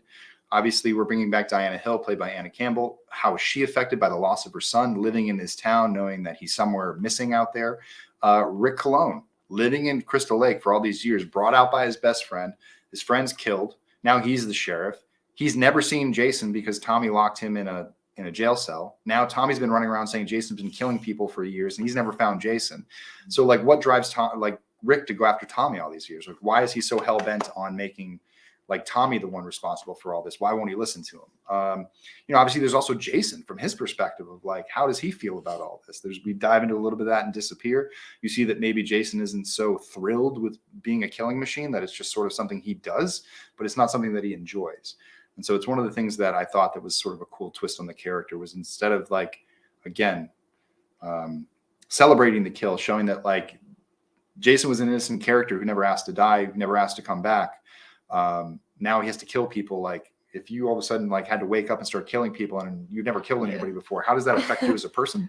And if Jason's got a long time to sit around and think about it, how does he reflect? So there's a little bit of that too. I think this is a good question too. Any advice for future filmmakers? We kind of talked about some of your technique and stuff. Yeah, I mean, I think that like my advice is to do the work. My advice is to not set expectations of that. By this age, I will have an Oscar on my shelf, and that is how I will prove to everyone that I'm a filmmaker. Like, if you play that game, you'll be chasing that dragon for the rest of your life, and it will be a miserable experience. I know I did it for a long time because I kept associating my age with what I should have been doing, where I should have been, what I should have done with the time that I had. And I started playing this game with myself recently, actually, as a coping mechanism. But I think about, like, instead of thinking about the past and things I would have done differently, like, imagine if I had traveled back in time from 10 years from now, and now I am myself. What are the things I would do differently now? What are the things I tell myself that I wish I would have done when I was 20? Like, should have run those extra laps, should have done this, should have done that. Now I'm starting to do that now. And if you get into that habit of putting in your time about doing the study, putting time on set, learning, forgiving yourself for making mistakes, those are the key elements. Like, everything else is just learning things. Like, and you know how to learn things. You've been to school. You can obviously operate this machine and operate in life. So you have the ability to learn. So it's just about that drive of not giving up and not being sort of like feeling like you're behind or you're not good enough. It's getting over that sense of just being comfortable with where you're at, having fun at where you're at, and then letting the work speak for itself. Mm-hmm. That's a good answer. Solid.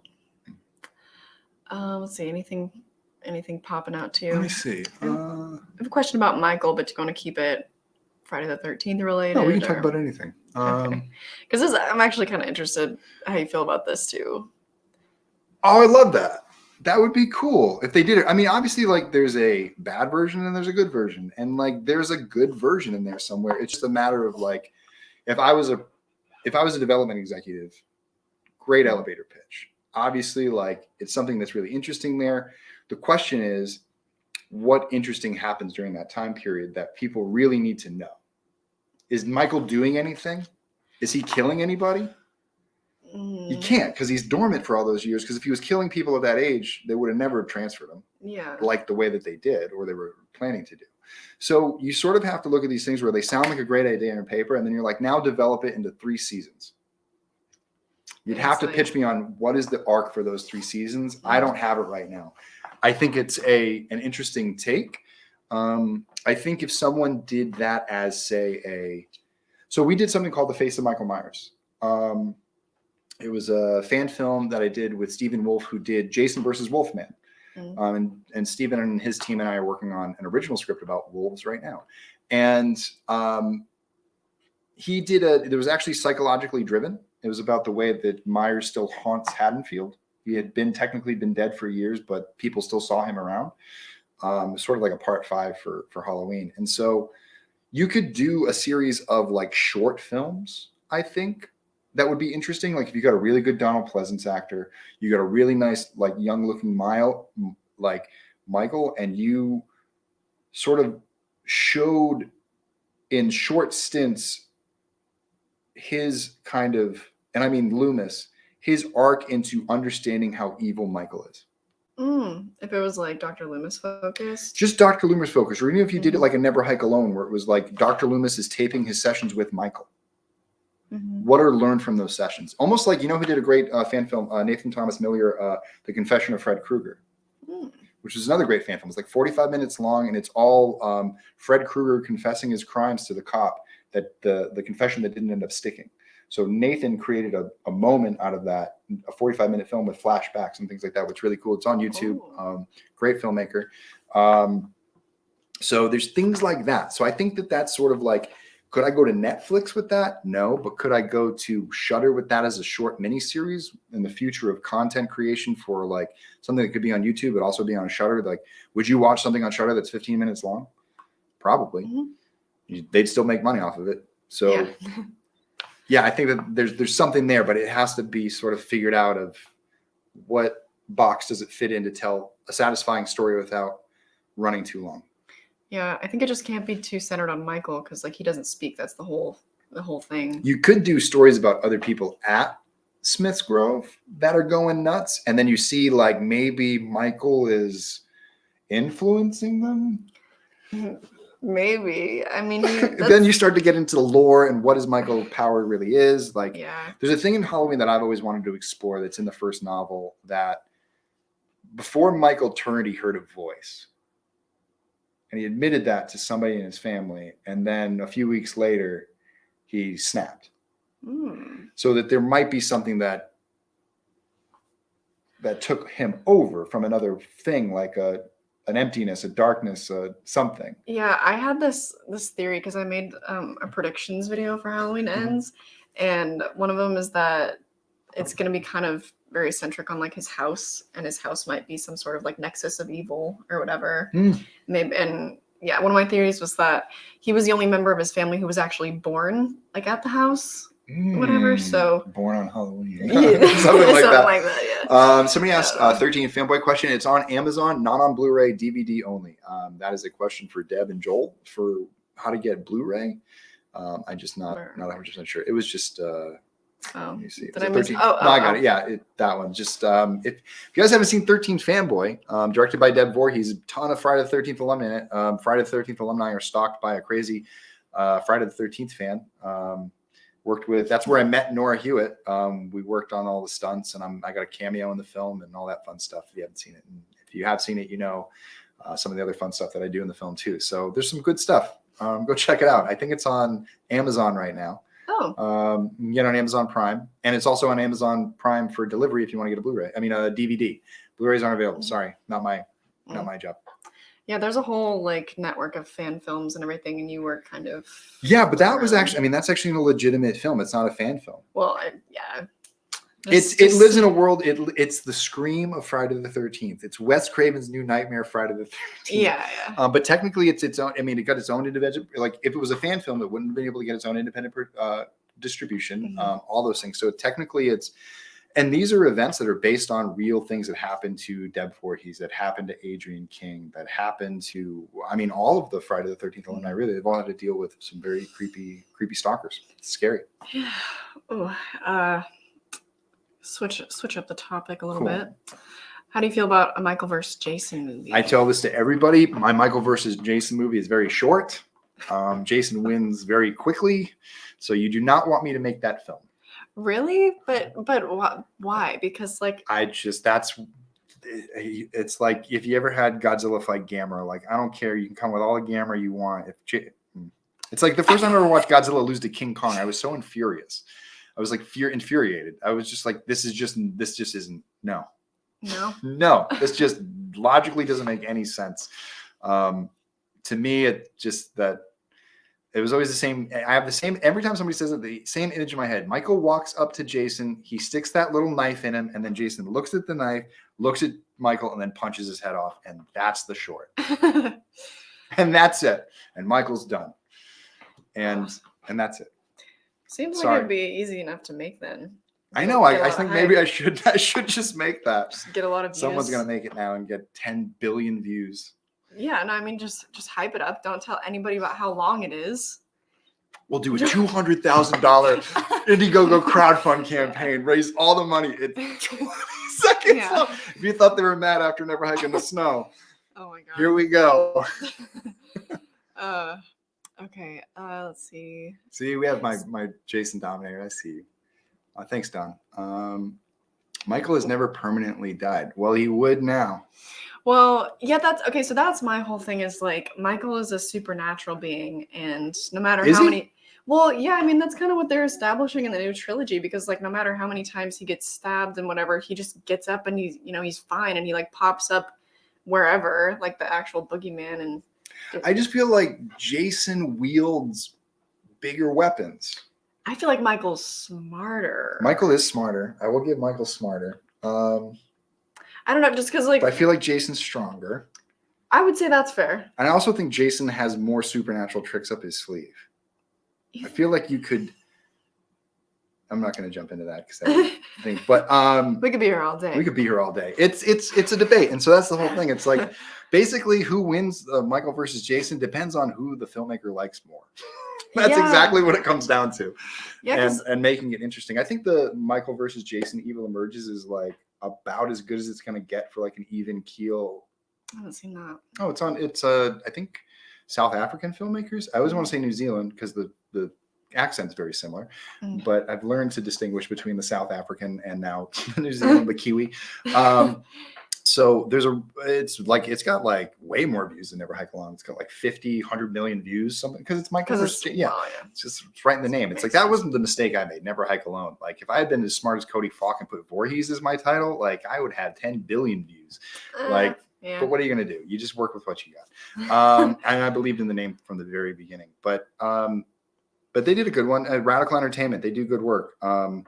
They definitely, if you want to look at like a couple of run and gun filmmakers, like I'd say they're in the same league as like Cortland and Honestly Odd, the stuff that they do. Like they did Goosebumps and Evil Dead and what else they do?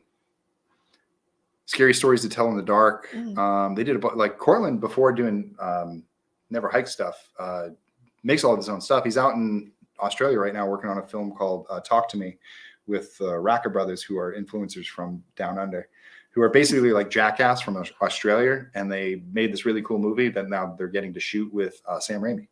Oh, wow. Through Sam Raimi's coming. Yeah. That's cool. So Cortland's down there working on a big boy movie. It'll be fun. Hopefully we'll have him back for Never Hike in the Snow. He survives. He makes it back. He was just down for a little bit, but he'll come stumbling back.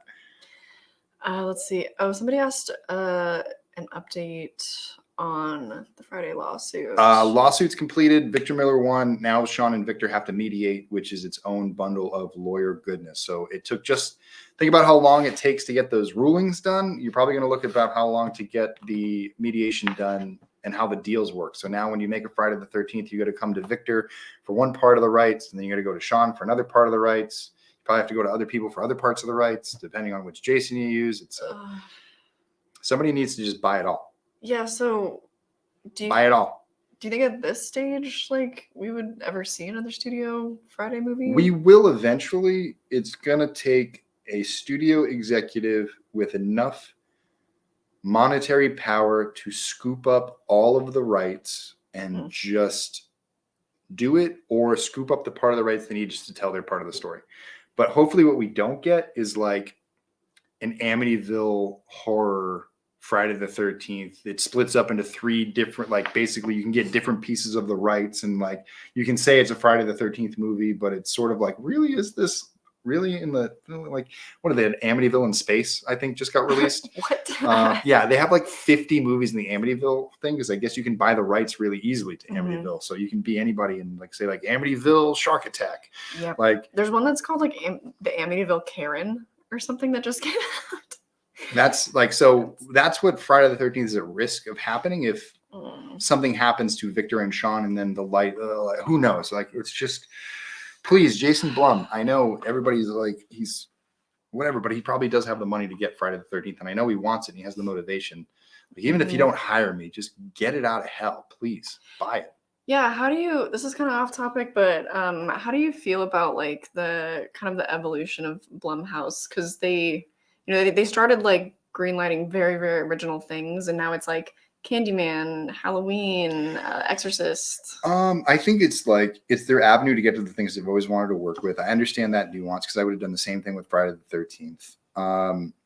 What those types of films become for your studio are moneymakers. Those are the things that allow you to take $250,000 out of that profit gap to then go, oh, young up-and-coming filmmaker is going to make some films for Blumhouse Tilt. So I'm going to take, like, Jason Blum is really smart in the fact that he uses this as a way to sort of subdivide all of these productions, because he's got all of his original stuff, all the big stuff, and then with the smaller original stuff like the Blumhouse Tilt and the TV series and things like that, you're seeing him diversify his investments in very small chunks. Instead of making one $20 million movie, he's making $250,000 movies, or however much the math adds up for all that stuff.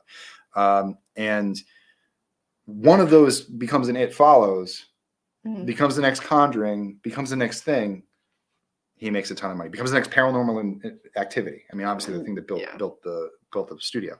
And so it's a 2-tier system. You got to make the profit to take the risk. If you're taking all risk and you're not making any profit, you're not going to have a studio that runs for very long. So it just comes down to, what it usually comes down to is the execution. And so when people have issues with the execution, I think where Blumhouse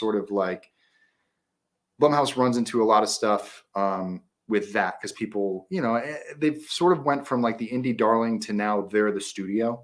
And so now they sort of get treated like the studio, like they're not the cool kids anymore. Like they've been around too long. So now they're being made fun of. And the other new, like A24 and other stuff like that, sort of bringing new original stuff that's like higher tier. And then you have still like the, some of the other distribution wings that are doing like, you have like Netflix has like their sort of horror thing that they're introducing, which is very Netflix productions have a very specific look. It's sort of like it always comes down to the look because they're usually hiring the same people to shoot it and work behind the scenes. They're just swapping out their directors, working with a lot of the same people. But they work with James Wan, they work with Lee Winnell, they work with some of these bigger horror directors, so they're going to get bigger films and bigger budgets now. So that's sort of where Blumhouse has graduated to, that their films will now be 10 and $20 million.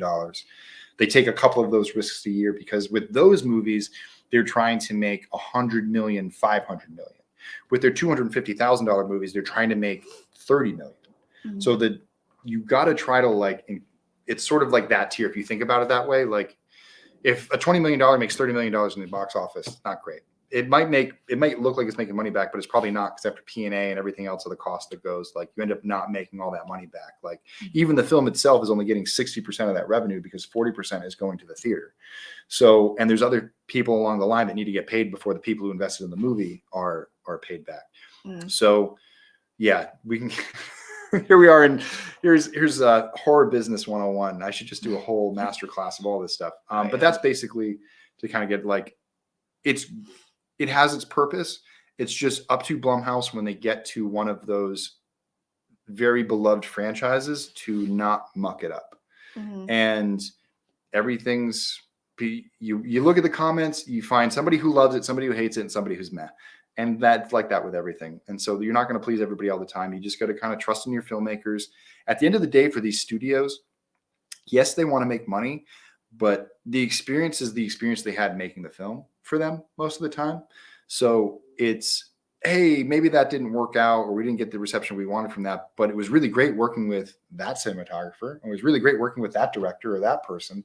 It just helps us build a better company and get better for the next one. Again, the goals don't change at any time. When you're young and you're making it, you can't worry about the mistakes. When you've been doing it for a long time, you also can't worry about the mistakes. You just got to move on and make the next thing. Do you have any kind of ultimate goal for Womp Stomp, or are you more trying to work for like another studio? I think for Womp Stomp, if I'm able to independently produce my own productions through Womp Stomp, this becomes my bad robot. Like, cool.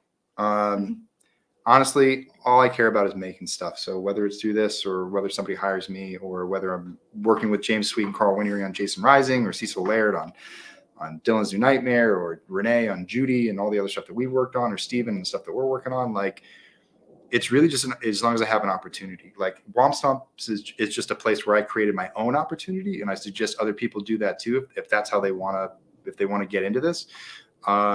But eventually, hopefully, I'll be able to grow out of it. I won't have to run a company. I'll just have to show up and tell people what to do. It'd be great. And everything else will be figured out around me. I just need to show up and say, this is the movie. But who knows? It's probably always fucking tons of hard work. Oh, yeah, definitely.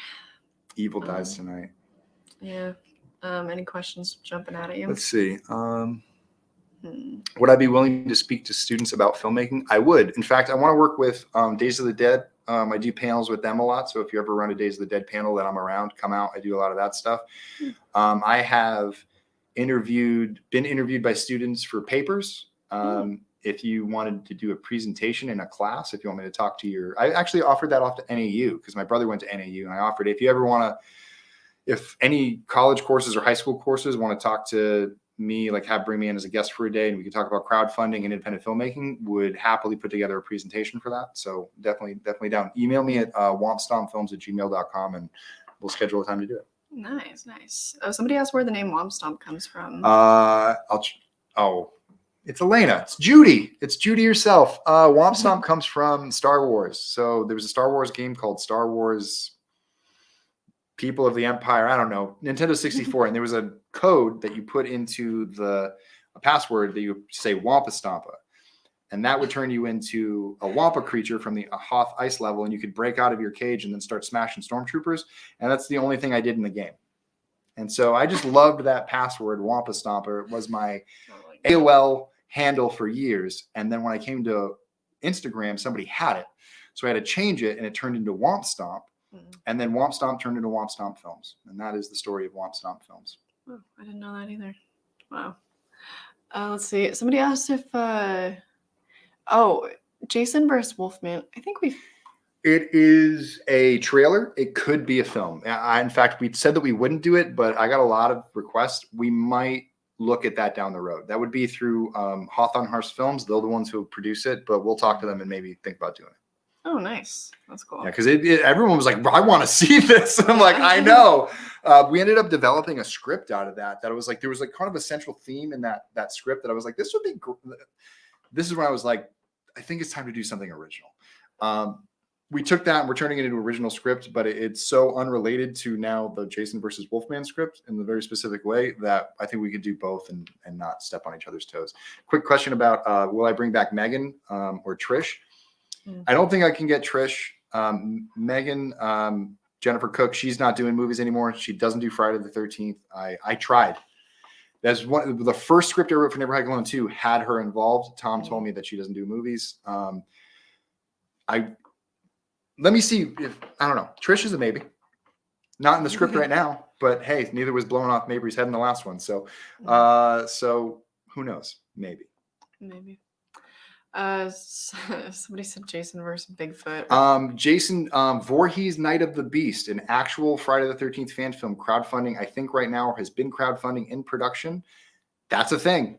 Jason versus Bigfoot. If you want to watch Friday the 13th, Night of the Beast, it is crowdfunding now. It's not done. It has been released, but you can check out trailers on YouTube. That's a thing. Way. Off the topic of Friday the 13th, but any other recent slashers you really liked? Slashers that I've liked recently. Maybe not. What about like, do you like Terrifier? That was 2016, I think. But... Yeah, Terrifier, I think I like Terrifier. It's just more, it's sort of, Terrifier to me is sort of falls in the camp of like characters you're not really rooting for because you're rooting for the villain, and it sort of kind of meanders around. I want to see what they do with the second one because I think they might be more story driven in the second one. I think if I saw a more story driven Terrifier, I think it'd be great. But I think David Horton is great. Howard Horton. So is it Horton Howard? Something like that. Dave, because I just call him Dave. I've met him on the convention circuit a few times. Great guy. Great at karaoke. You should see him at a convention doing karaoke. He's fucking ridiculous. He does like. He like sings in voices. It's insane. And then Damien, who directs the film, another good person who I met on the con circuit, really support them. Fuzz on the Lens, the production company behind the films that shoot them, another good set of friends of mine that I just actually recently met for the first time at Days of the Dead. So Terrifier is really cool. I like the new Texas Chainsaw Massacre. I think it's fun. Fine. Yeah. Could be more likable, but hey, there's some cool. They actually stole 2 kills from Never Hike Alone 2 in it. No way. I had to rewrite 2 kills from Never Hike Alone already. So the bus driver runs off the bus, and the only thing that comes back is a head. That was a gag in Never Hike Alone 2. Another gag, the one they stole. Oh my God. I've been sitting on this for 2 years, snapping the wrist and stabbing somebody with the bone. I had that in Never Hike Alone 2. It was going to be so good. And I had to change it. God damn it, Texas Chainsaw Massacre. But you know what? I came up with something even better. Oh, that hurts. I came up with something even better that's going to beat that. And it's kind of Friday the 13th related. So that happens a lot. Like sometimes you just see shit and you're like, it's too close. We got to change it. So I got 2 new ideas that replace those ideas. So there's Carnage coming. So we need to get that funded through the crowdfund, which is still going on. Reminder to everybody, we're crowdfunding for Never Hike Alone 2. That's what this is about. This isn't just Q&A. Please support the campaign. $150,000 just to get started. We're probably going to need somewhere between 175, 200,000 in fundraising to get it. Because remember, we lose 10% right away to Indiegogo. So that's buy $15,000 just right away. Bye. Just up in flames. You ever lose $15,000 like that? Get used to that feeling, because that's every check I write every single weekend to getting things done. Location fees, cameras, lights, fog machines, costumes. Every single costume costs money. Every time I do a costume change, that costs money. Every time I have to build a new Jason, that costs money. Everything that you do, it goes directly into the making of the film. I cannot stress this enough. There is no like, oh, look at all the money they're sitting on. I'm telling you, there's never enough.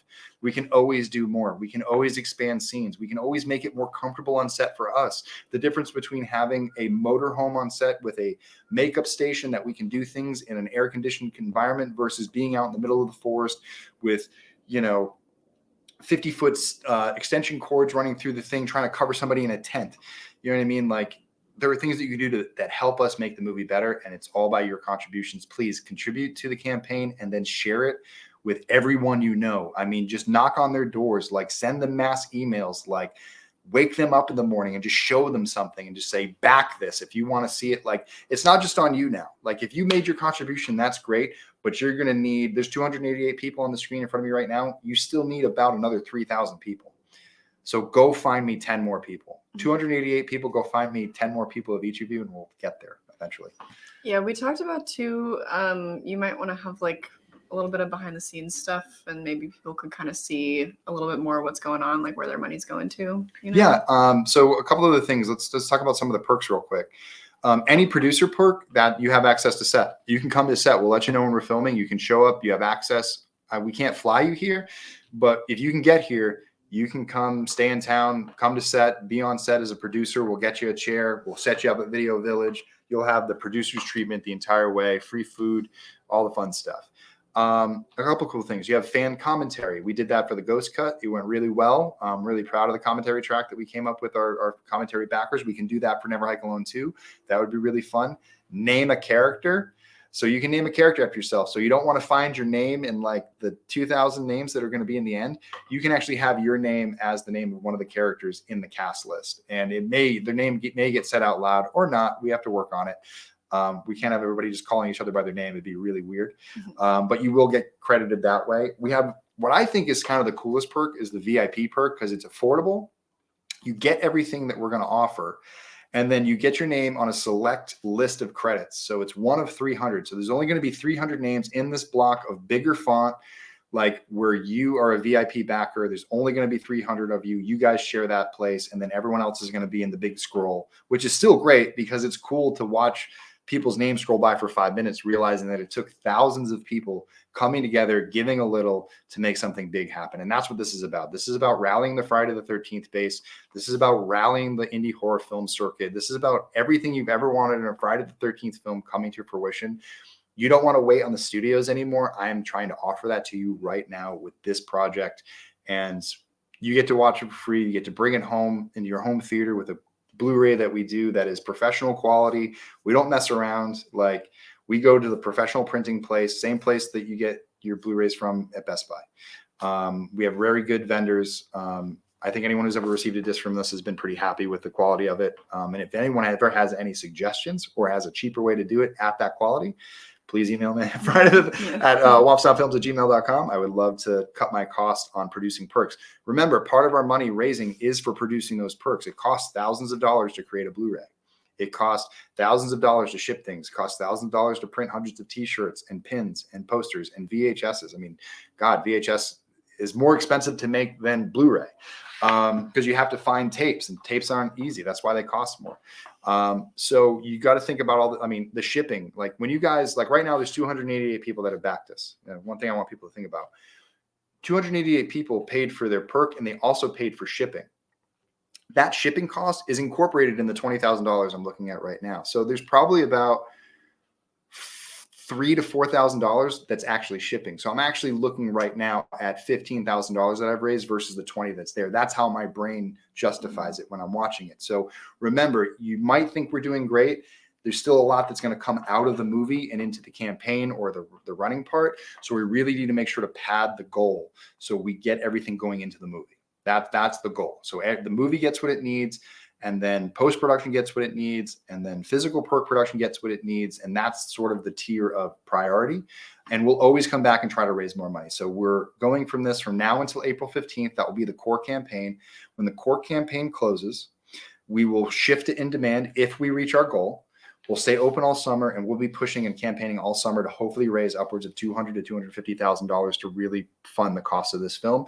If we don't reach our goal, if we flexible fund, we only get 100,000, we only make it to 125, something like that. Hey, we're still going to get money. We still have our saga plan. I can go make maybe the first 2 episodes. Maybe I can make all of the first episode and some of the second episode.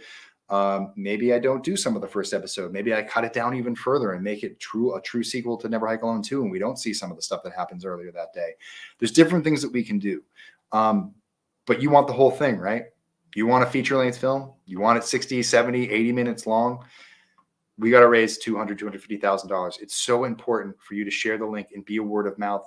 You got to be ignoring. I'm going to be posting every day from now until April 15th. I'm sorry, everybody. Your feed is going to be spammed with shit for Never Hike Alone until we hit our goal. And once I hit our goal, I'll back off a little bit. But until then, it's going to be really important. So thank you very much, everybody who supported so far.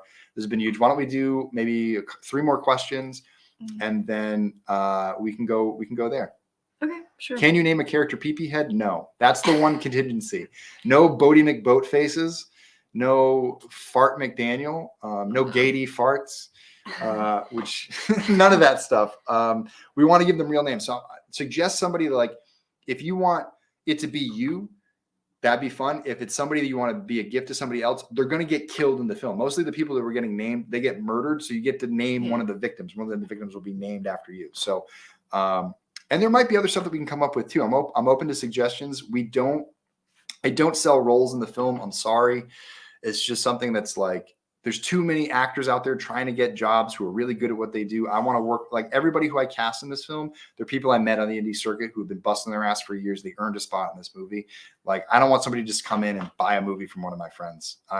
These people have worked way too hard for that. And I feel like you as an investor, the person who's not buying the role, I think you've invested in a film that should be acted by good actors. I don't think somebody should be walking off the street and acting in the film and taking down the entire scene just because they paid to be in it and ruined everyone else's investment because they just happen to have a little bit more than everyone else. There's other ways that you can get involved. You got an idea, you got a pitch to me, you want to pitch me a number and you want to come in and get a specific perk, you want a specific prop, you want a mask, you want this, you want that, you want a Jason. We can talk numbers. We can go to special secret perks. We can talk about those things. I want fans involved. I want you to have your name in the film. I want to see your name in the film. I want, like when I did Friday the 13th, the game, my name's in the game. That meant so much to me to be in the computer, like just to be a part of it, to know I was a part of it. You can get your chance too. As little as $10, you get your name in the big list, and everything after that, you get cool stuff. You work your way higher on that list and you become more involved. So we sell all 300 VIP packages. That's 150 grand right there. That's 300 people, I think, that are out there in the thousands that have supported us, willing to give us $500. We're really going to push that. Camper packs are a really good way to help us out. You know, bundling the perks really helps us sort of save on overall costs. That a lot of that camper pack goes into the making of the film. Those are type of cost-effective perks that really help us. Of course, the producer perks, because they're really expensive. But we really set those above this time because we're out there. If you have a rich cousin, rich uncle, you got a millionaire out there. Is there a millionaire Friday the 13th fan out there who's willing to come in and say that this is the dream that they've always wanted? That not only do they get to buy a DVD of something else that somebody made, but they can help make it. Let's talk. There's got to be investors out there who see this as an opportunity to sort of, I think that's sort of the one thing I've recognized over time. I never really admitted it, but now I sort of look at this like, what's this going to look like 10 years from now? When maybe there is more Friday the 13th come out. Maybe there's a 13th, 14th, 15th film, but there's going to be this section between 2009 and 2022 or 23 or 24. And maybe it's just between 2016 and 2024, the time of the fan film that you could have your name and you can be associated with and say that you helped the #1 fan film, the one that sort of set it up and tell this sort of like crazy story in independent history. You could be a part of it. And this is something we could be talking about 10 years later from now, where you look back and think about it. You're going to get to see your name in the film. You're going to be able to tell and brag your friends about it. Like, that's my name in the above the line credits. I'm an executive producer. I made this happen. Thank me for it, please. Not me, but I'm saying you get to have those bragging rights of saying that they have to thank you, because without you, we wouldn't have been able to do this. And I have to thank you, because without you, I can't do this. I can't live this dream. This is my childhood dream. I'm running after it as fast as I can and hard as I can. It's up to you to sort of allow me to do it. So thank you for your support, and hopefully we can make this happen. Well, let's see. Is it possible to get a signed poster with a $100 donation, the Blu-ray package? Yes, there are actually add-ons. If you add on a poster, there's an option to sign it. And if you want to work out other things, you want to make out anytime you want to do a secret perk, just email wompstompfilms@gmail.com. Usually if you bundle a bunch of stuff together and do that stuff, I can find ways to give you some savings and stuff like that too. But remember, like, when we start cutting savings, it's taking away from the film. We wanted to make it cost effective for you. Like, I had to raise prices this year. I didn't like doing it, but I need to make money for the film. And I sort of had my hands tied and had to argue with the producer side of myself. So I am sorry. I understand it's expensive. I don't want anybody to feel left out. There's different tiers for different people. There's always opportunities to come back and get more too. I definitely don't want anybody to spend above their means. Gas is really expensive right now. So I understand if you need to wait a couple weeks, you got to save up for that gas tank first. Totally understand. I get it. I get it. That's why it's so important to get as many people as possible. I'd rather have 10,000 people give me $20 than 3 people give me 20 grand.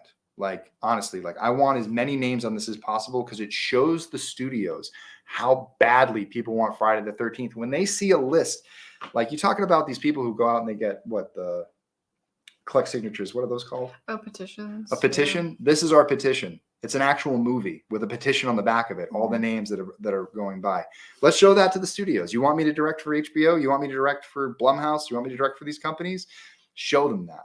Tell them that you care about this stuff just as much as you care about the next Conjuring that's coming out, that you care just as much about Texas Chainsaw Massacre or Halloween. Like, you got to care just as much about Never Hike Alone as that. And if the studios see that and recognize that, that's how Friday the 13th is going to find its way back into the theater. And it might not be through us, but hopefully it just gets somebody motivated to do something. And that's ultimately what I want. Somebody asked if you need volunteers on set. Yes, if you want to volunteer on set, email wompstompfilms@gmail.com. We're creating a volunteer list. Not everybody's going to be able to do it. The weekends are going to be spread out throughout the summer. So you might be able to do one weekend and not another, but we're going to need a rolling series. For volunteers, you're going to need to get yourself to Los Angeles. You might need to get yourself to Flagstaff, or you might need to get yourself to Portland. Those are the 3 places we'll be filming. And when you're on set, like, free meal, we'll get you fed. We'll get you to and from set. These will be unpaid positions, but we obviously, like, we love interns. We love volunteers. You guys are the lifeblood. You really help us fill in some gaps on doing runs, picking up food. But once you're done doing your stuff, you get to watch us front row seat. Our most famous volunteer, Kristen Asensio, he's now an associate producer on all Never Hike Alone films. He came out as a volunteer first day. He's been with us ever since. He's a monster. He does all the dirty work. You'll probably be working with Christian on set. He'll show you the ropes. But Christian used to go and get our food, used to pick up people, used to do all that stuff. And it would always be so fun to watch him sort of like get in the van and drive away really fast because we were doing a kill and he wanted to come back and see it. So you have that experience. You get to hang out with us. Obviously, like, if we have room and board, we'll make some space for you. Like, we're staying in a summer camp for part of it. And then we'll be staying in Airbnbs. So be prepared to sleep on a couch or share a room with somebody. We're all big one happy family here. So it's sort of the way it goes. But if you're down for that, come and hang out with us. It's going to be a lot of fun. It's kind of like how, I mean, any of your favorite classic movies were filmed. Like, it's all kind of like a boot camp. It's all like you're all camping out. I mean, the guys like that did Evil Dead, it's the same thing. Mm-hmm. They had to like take turns sleeping in the cabin, freezing cold to make sure their equipment didn't get stolen. And, we slept in the Never Hike Alone cabin, the big one, to make sure our stuff didn't get stolen. And yes, post-production too. So if you have a post-production skill, VFX, sound design, music, titles. I'm looking for a titleist, please. Somebody who's good at titles. Take titles away from me. I suck at it. Like, they're so bad. I'm sorry. I'm trying. Although no, Mike did the titles on our last one. They came out better. But Never Hike Alone, that was me trying to do the thing effect. Mm-hmm. Oh, come on. Somebody who can really do it. I want big ass titles for this one. Like, I want them to be a lot of fun. Let's see. Volunteers on set. Yes, Brian Force will be back to play Jason. Me and Brian are back. He'll be back to play my stunt double. Somebody asked if you're on the same stunt double. Yep. I was wondering about that too. I didn't know. So you have someone that does. Yeah, Brian Force is the guy who plays Alan Mabry, who gets his head blown off. That's the stunt Jason. Nice, very nice. So that was fun. We get to play opposite of each other all the time. It's a lot of great. It's great. You're also like getting in shape right now. You've been tracking that journey for. Yeah, if anybody follows me on my personal Instagram account at my name, I've been training all this year to get back into Jason's shape. Pandemic really killed me. So I'm actually on day 46 of like a running streak. Every week I run, I document my runs, I document my workout and what I do. I've lost a good amount of weight, which is good. And when I get to a certain weight, I'm going to start shifting up into more weightlifting. So that way I can get into strong stuff. But right now I want to get my waist to fit into the pants while I'm wearing all the pads, because it's been a tight fit for the last couple of years. I'll just say that. Jason got a gut. But let's, no, I'm not making fun of you, Mike. You did good titles, but I want, like, you know what I mean. Neither of us are title artists. Thanks a lot, Dick. Mike Appy's our editor. He's our editor. He's great. He's in the behind the scenes. Someone said, but Jason doesn't run. Well, but he walks really fast. It's more of like to strengthen my legs to carry the extra weight because you're carrying an extra 20 pounds of silicone and clothes and stunt pads and cardio, moving around, swinging around, moving a lot. If your cardio is not up, if you're not like, if you can't go a marathon, then you can't do it. And that's how I trained for the first Never Hike Alone. When I did the first Never Hike Alone, I just came out of training Muay Thai. So I was all Muay Thai'd out, and then I was running too. So I was in really great shape. So I was really skinny at the time. So I tried to bulk up as I went. This time I'm sort of coming from bulk. So I'm just kind of losing the waist and bulking up the chest and shoulders area. So it carries so you get that nice, strong shoulders. Also just like working on set in general. It's good to be in shape. Plus I'm probably going to get out of shape as production goes on. So I'm trying to get the needle this way. So as it tilts back, it just takes a while to get back by the time I'm done and I'm fat again. Let's see. Let's rip through. Coke or Dr. Pepper? Coke in a glass bottle. Getting drink preferences. Favorite Jason of all time is a mix between CJ Graham and Ted White. CJ Graham was part 6. Of course. Never Hike Alone Steelbooks. Asked about that. Super expensive. That's always, I would love to, but I'd have to order thousands of them. You know what I mean? If I don't pre-sell thousands of them, then it costs like $30 per steel case. Then I got to start charging everybody like $50. Just too much. And I have to sell all those units. It's insane. Wow. What would you think of a Friday the 13th fan film set in the 1800s with a Jason the Ripper? I actually wrote a short film about the past, and I sort of that the lake is haunted. That's what I would do. Settlers, lake is haunted. There's actually a comic called Badlands, which isn't that great, but conceptually it's cool. So Friday the 13th Badlands explores that maybe Crystal Lake has been cursed for longer than just Jason. And that's sort of what Pamela and Jason stumble into when they get into trouble. That's cool. I would like a period piece set at Crystal Lake. That would be cool. Leslie Vernon was right about cardio 100%.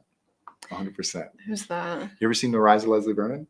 Oh, no. I am commanding you to do that for your channel. You have to watch that movie. It's a meta slasher. It's a meta slasher found footage film. I'll put it on Letterboxd right now. You got to do it. You got to do it. It's like, in fact, what's the best slasher movie since the Golden Age? Leslie Vernon, by far. The Rise of Leslie Vernon? The Rise of Leslie Vernon. It's so funny. Oh, Behind the Mask? Yep. Okay. Can we get a Jason workout video narrated by Freddy Krueger? I'll work with the Merkins. We'll work with the Merkins on that. I just collabed with him a little bit ago. Oh, cool. On we made just like a Scream themed TikTok. He's like, "What's your favorite Scary movie?" And I'm like, "Well, you have to be more specific because these are all these different subgenres, blah blah blah." And so then he just like runs all his errands, and I'm going, "That's fun." I actually have an idea, but I don't want to spoil it because we might make it happen. Okay. Was Jason going to look the same at the end of Never Hike Alone? For the most part, he'll take some damage, but I mean, I don't want to change him too drastically. I'm not going to turn him into a slug. Yeah. Okay. Let's see. I'm sure Dead Meat will do a kill count for the next one. Oh yeah. Did they do one for Never Hike in the Snow? He did. He did. Okay. Mm-hmm. He did. I haven't seen that one yet. Let's see. Would you want a major studio backing, or would they be too restrictive to you? So that's sort of the other gloriness of this. I have no masters. You are my masters. You make it happen. You either give me money or you don't. I either present you a good idea and you give me money, or I present you a bad idea and you tell me to go take a hike. So that's what it comes down to, is the fact that you have, like, it's product to consumer. I am your product. You are my consumer. You inform me what you want. I will make that thing. It doesn't go into the board of directors who has a deal with this company, who happens to be represented by that agency, which means you have to get actors from this thing. And, you can't touch that right thing because somebody owns that right. So you can't really mention Tommy, but you can mention this, but you can't mention that. And you can't show Crystal Lake, but you can show Forest Green. Like, we have to play those games. I can pick whatever I want and do whatever the hell I want. And if you tell me to do something, I can at least try it. And if you ask me something and I don't want to do it, I'll tell you why. And I'll give you a good explanation. But this is the only chance you're ever going to have to do this. Like, that's what I said. Like, rely on the studios. No, thank you. I will just make Friday the 13th specifically exactly how I want to make it. I know how the game plays for everything else. I'm ready to have those conversations for original projects, but for this, no dice. And if we go into original stuff, as long as nobody touches my little episode, like you can do whatever you want to the other ones, like go nuts. And I totally implore that people go nuts. But that is like the coolest thing about this is I don't have to answer to anyone but you. Very nice. Very nice. Updates on Judy. Judy is in post-production right now. We made some changes, which slid it back a little bit. Then Rob, our post-production supervisor, actually directed a film. So actually AD'd that film in between now and then. So we had to take a break. We made that film, shot it. It's in post-production right now. Now Rob is back on post-production for Judy, along with the same people who did the post-production sound for Never Hike in the Snow, Iceman. So they're working on Judy right now. We have work through the end of the month on that. And hopefully in our backers' hands for a preview link by April. And then I can start sending perks out for that as well. I'm hanging on to everyone's perks right now. I said I would send it out, and I'll send an update too. But I have to get the posters signed, and I realized that Renee and Elena are over in Arizona, and I didn't have time to run out to Arizona to get those signed real quick. And I do not trust USPS to get throw all the posters in one basket and make it there safely. So I'm going to be visiting my brother in Flagstaff to do some scouting for Never Hike Alone in the next couple of weeks. Probably first week of April. I'll get everyone's posters signed. We'll get those shipped out. You guys should know it by now. We have our system. I'm sitting by all my shipping stuff right here. I have a whole shipping station. We have a cool little, me and Kyle Klein, the other producer on the film. We have a system. So we'll definitely get that out to you. So sorry for that. Would you ever do a Pamela prequel? Yes, 1,000%. I did mention that before. I have a great idea for a Pamela prequel. I would set it in 1957, and I would have Lennon Hobson come back as young Pamela Voorhees to play Pamela. It would be set in that time period. Be a period piece. Let's see. Would you consider doing a film with him going back to his family home? A family reunion with Jason? I don't feel like Jason's ever met his family. And when they did that and Jason Goes to Hell, that was one of the things that took me out. Never before established family in Friday the 13th lore coming in and messing around. Like it just feels it feels like very soap opera-y. Have you heard oh my gosh, who's the woman that plays Pamela Voorhees? Betsy Palmer. Have you heard her whole backstory she came up with for her character? Totally. In fact, that's what I based it off of. It's actually, I'll show you something real. It's funny you mentioned that. Friday the 13th. Where's my Pamela story? So you mentioned that. I actually have I keep that as a memento of the thing from Friday the 13th. It happened in Blairstown book. There's a whole interview with her backstory for things. So I base it on that. The fact that she had a lover in high school, denied the baby, and then she got kicked out and was on the road. So that's basically the premise of it, sort of. My short film picks up after Jason has already died. Mm-hmm. So she's in the first months of mourning, and sort of you kind of take this scene where you kind of almost Never Hike in the Snow where you're telling a story that's congruently going forward, but you need to go in the back to sort of fill in blanks. Mm-hmm. And so there'll be cuts like that. it's all based around a conversation. In fact, if you watch the scene in Never Hike in the Snow of Pamela and not Pamela, Diana and Rick, I would say conceptually that's sort of like the beating heart of it. It would be a scene like that. There would be a conversation that happens like that, and stuff would come off of it, and it would be a very heart-wrenching tale. Yeah, I'd like to see her slow descent into madness. It's all about her slow descent. It's about her going crazy. It's about the minute, it's not the minute, but it's about that she's fearing that she's losing connection with reality, that she feel years after feeling all of these feelings, being dismissed, being talked down to, being treated as a social pariah, being lied to, being told that people are going to help her when she gets to Crystal Lake and they don't help her. She's feeling resentful, angry, all of these things. And she feels like she's so easily dismissed, and she's going through all of that stuff, dealing with all that trauma. It sort of all builds up, and she has a psychotic break. And you see how she starts talking to Jason. You see how that manifests. And so those things, it's not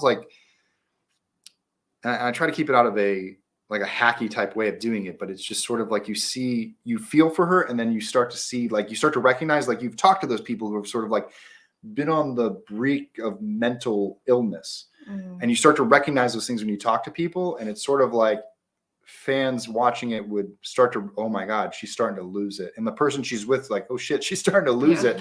And so I think that it kind of builds tension to that scene, but then you go into the story and you realize that the reason why she feels that way is justified. And that's what's so beautiful about Friday the 13th is that, like, Pamela is ultimately justified in some of the things that she's doing, but she takes it too far. And that's where the craziness comes. Crystal Lake, Crimson Lake. That's cool. I like that. It's a cool little, but like, okay. I mean, a rated X Friday the film. I think they've made those. I mean, I would say the reboot. I'm not big on blood and boobs. Like, I'm big on blood, but like the whole, like, you got to have boobs in the film and all that stuff. Like, I feel like the feeling I associate with that is embarrassment, because anytime my mom would come into the movie room and it's boobs on this, of course you walk in when there's boobs on the screen. You're not, I'm here for the kills. I'm not here for the boobs. Like, I wasn't mad at the boobs. I was just like, I just knew I wasn't supposed to be seeing that and I was going to get in trouble. And that I'm like, I don't need this in my life. Like, I don't need to get in trouble for this. I just want to see the other stuff. And it's so, I mean, it's 2022. Yeah. It's like, for every boob you show, you have to show a dong. So that's just basically like, that's what you're going to have to deal with. So if you want that, you're going to have to bring the other thing in. And quality. It's just going to be like an episode of Righteous Gemstones. So, so get used to that. And that's one of the things I wanted to do with Kyle is actually, I was thinking, like, why don't we make a babe out of the dude? Like, I wanted to show a naked Kyle. I wanted to show him diving into a lake with his ass showing for the ladies and for the gays. Like, wanted something for the other, like, because for the girls and the gays, we get crumbs, right? I know, and that's what Andrew's supposed to be, because he's a cover model for romance novels. If you didn't know that, that's where I plucked him from. You got a good looking dude. He's a great looking guy. He's like Channing Tatum meets Armie Hammer without the cannibalism. Oh, yeah. And we said he was like a dime store Charlie Hunnam. That's all our nicknames for Andrew. But yeah, that was, I mean, female in horror and gays in horror are such a big part of the community that it's like, you can't leave them hanging. I mean, there's all these great, and I can't tell you how many of the Friday the 13th actors that are playing like the strongest dudes in the film, they're getting all the chicks, are gay. I think that's one of the funniest. Every time I watch them, I'm like, he's gay and he's gay. Like, they wouldn't even be getting all these girls. Like, this is so Hollywood. I love it. So now you're getting to learn a little bit more about the Friday the 13th thing. But that's sort of what I want to do. And I wanted to flip that on its head. We never shot the shirtless scene with Kyle jumping in the lake because we couldn't find a lake for him to jump into. But he does have his shirt off at the end. So there you go. Have you seen the Slumber Party Massacre remake? The new one? I gotta watch the rest of it. Oh, they completely, good. I will watch it. I heard good things about them. I'm a big fan of like the originals, so it's good. I think they would make the original director proud. Cool. If I can't remember her name right now, but they completely. And it's happening for the girls and like, that's funny. Yeah. It is. It's happening for the girls and the gays, but they completely, like, they go to the point where it's like, there's a male like shower scene, kind of like mimicking the first one where all the girls are in the shower and there's like a literal ass shot on a dude like walking into a party. The boys have a pillow fight. It's amazing. That's so funny. It's so funny. Connecting to other franchises, we're thinking about how Never Hike Alone might connect to other fan film franchises. We've had this discussion with other fan filmmakers. We don't want to put all our eggs in one basket, but we're looking at each other and being like, hey, is there an opportunity? Is Dylan's New Nightmare in the same world as Never Hike Alone? Is Spirit of Haddonfield in the same world as Never Hike Alone? Stuff like that. We've talked about it for fun as a way to do crossover. So it's a possibility.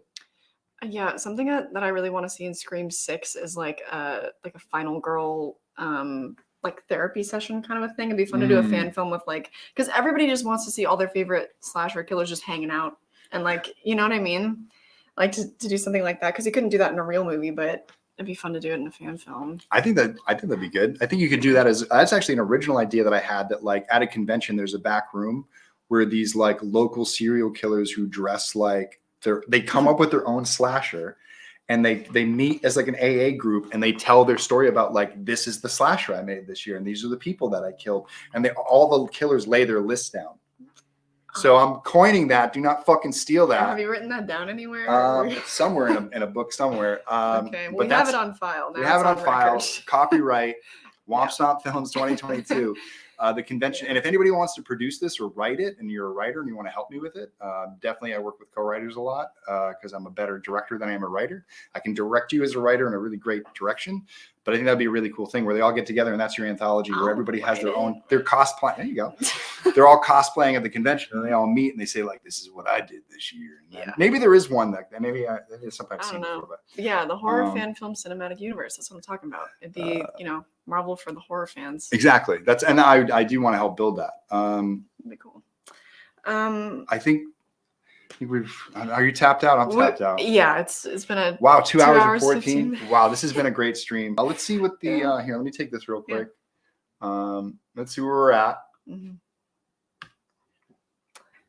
$22,000, 170. That's great. We've gone up like $9,000 since we've been doing this stream. Let's keep up the momentum. Everybody, one last time, go to Indiegogo. There's a link below. There's a link in the chat. There's a link on Indiegogo, on all our social media at Womp Stomp Films. Indiegogo / Never Hike Alone 2. Can't miss it.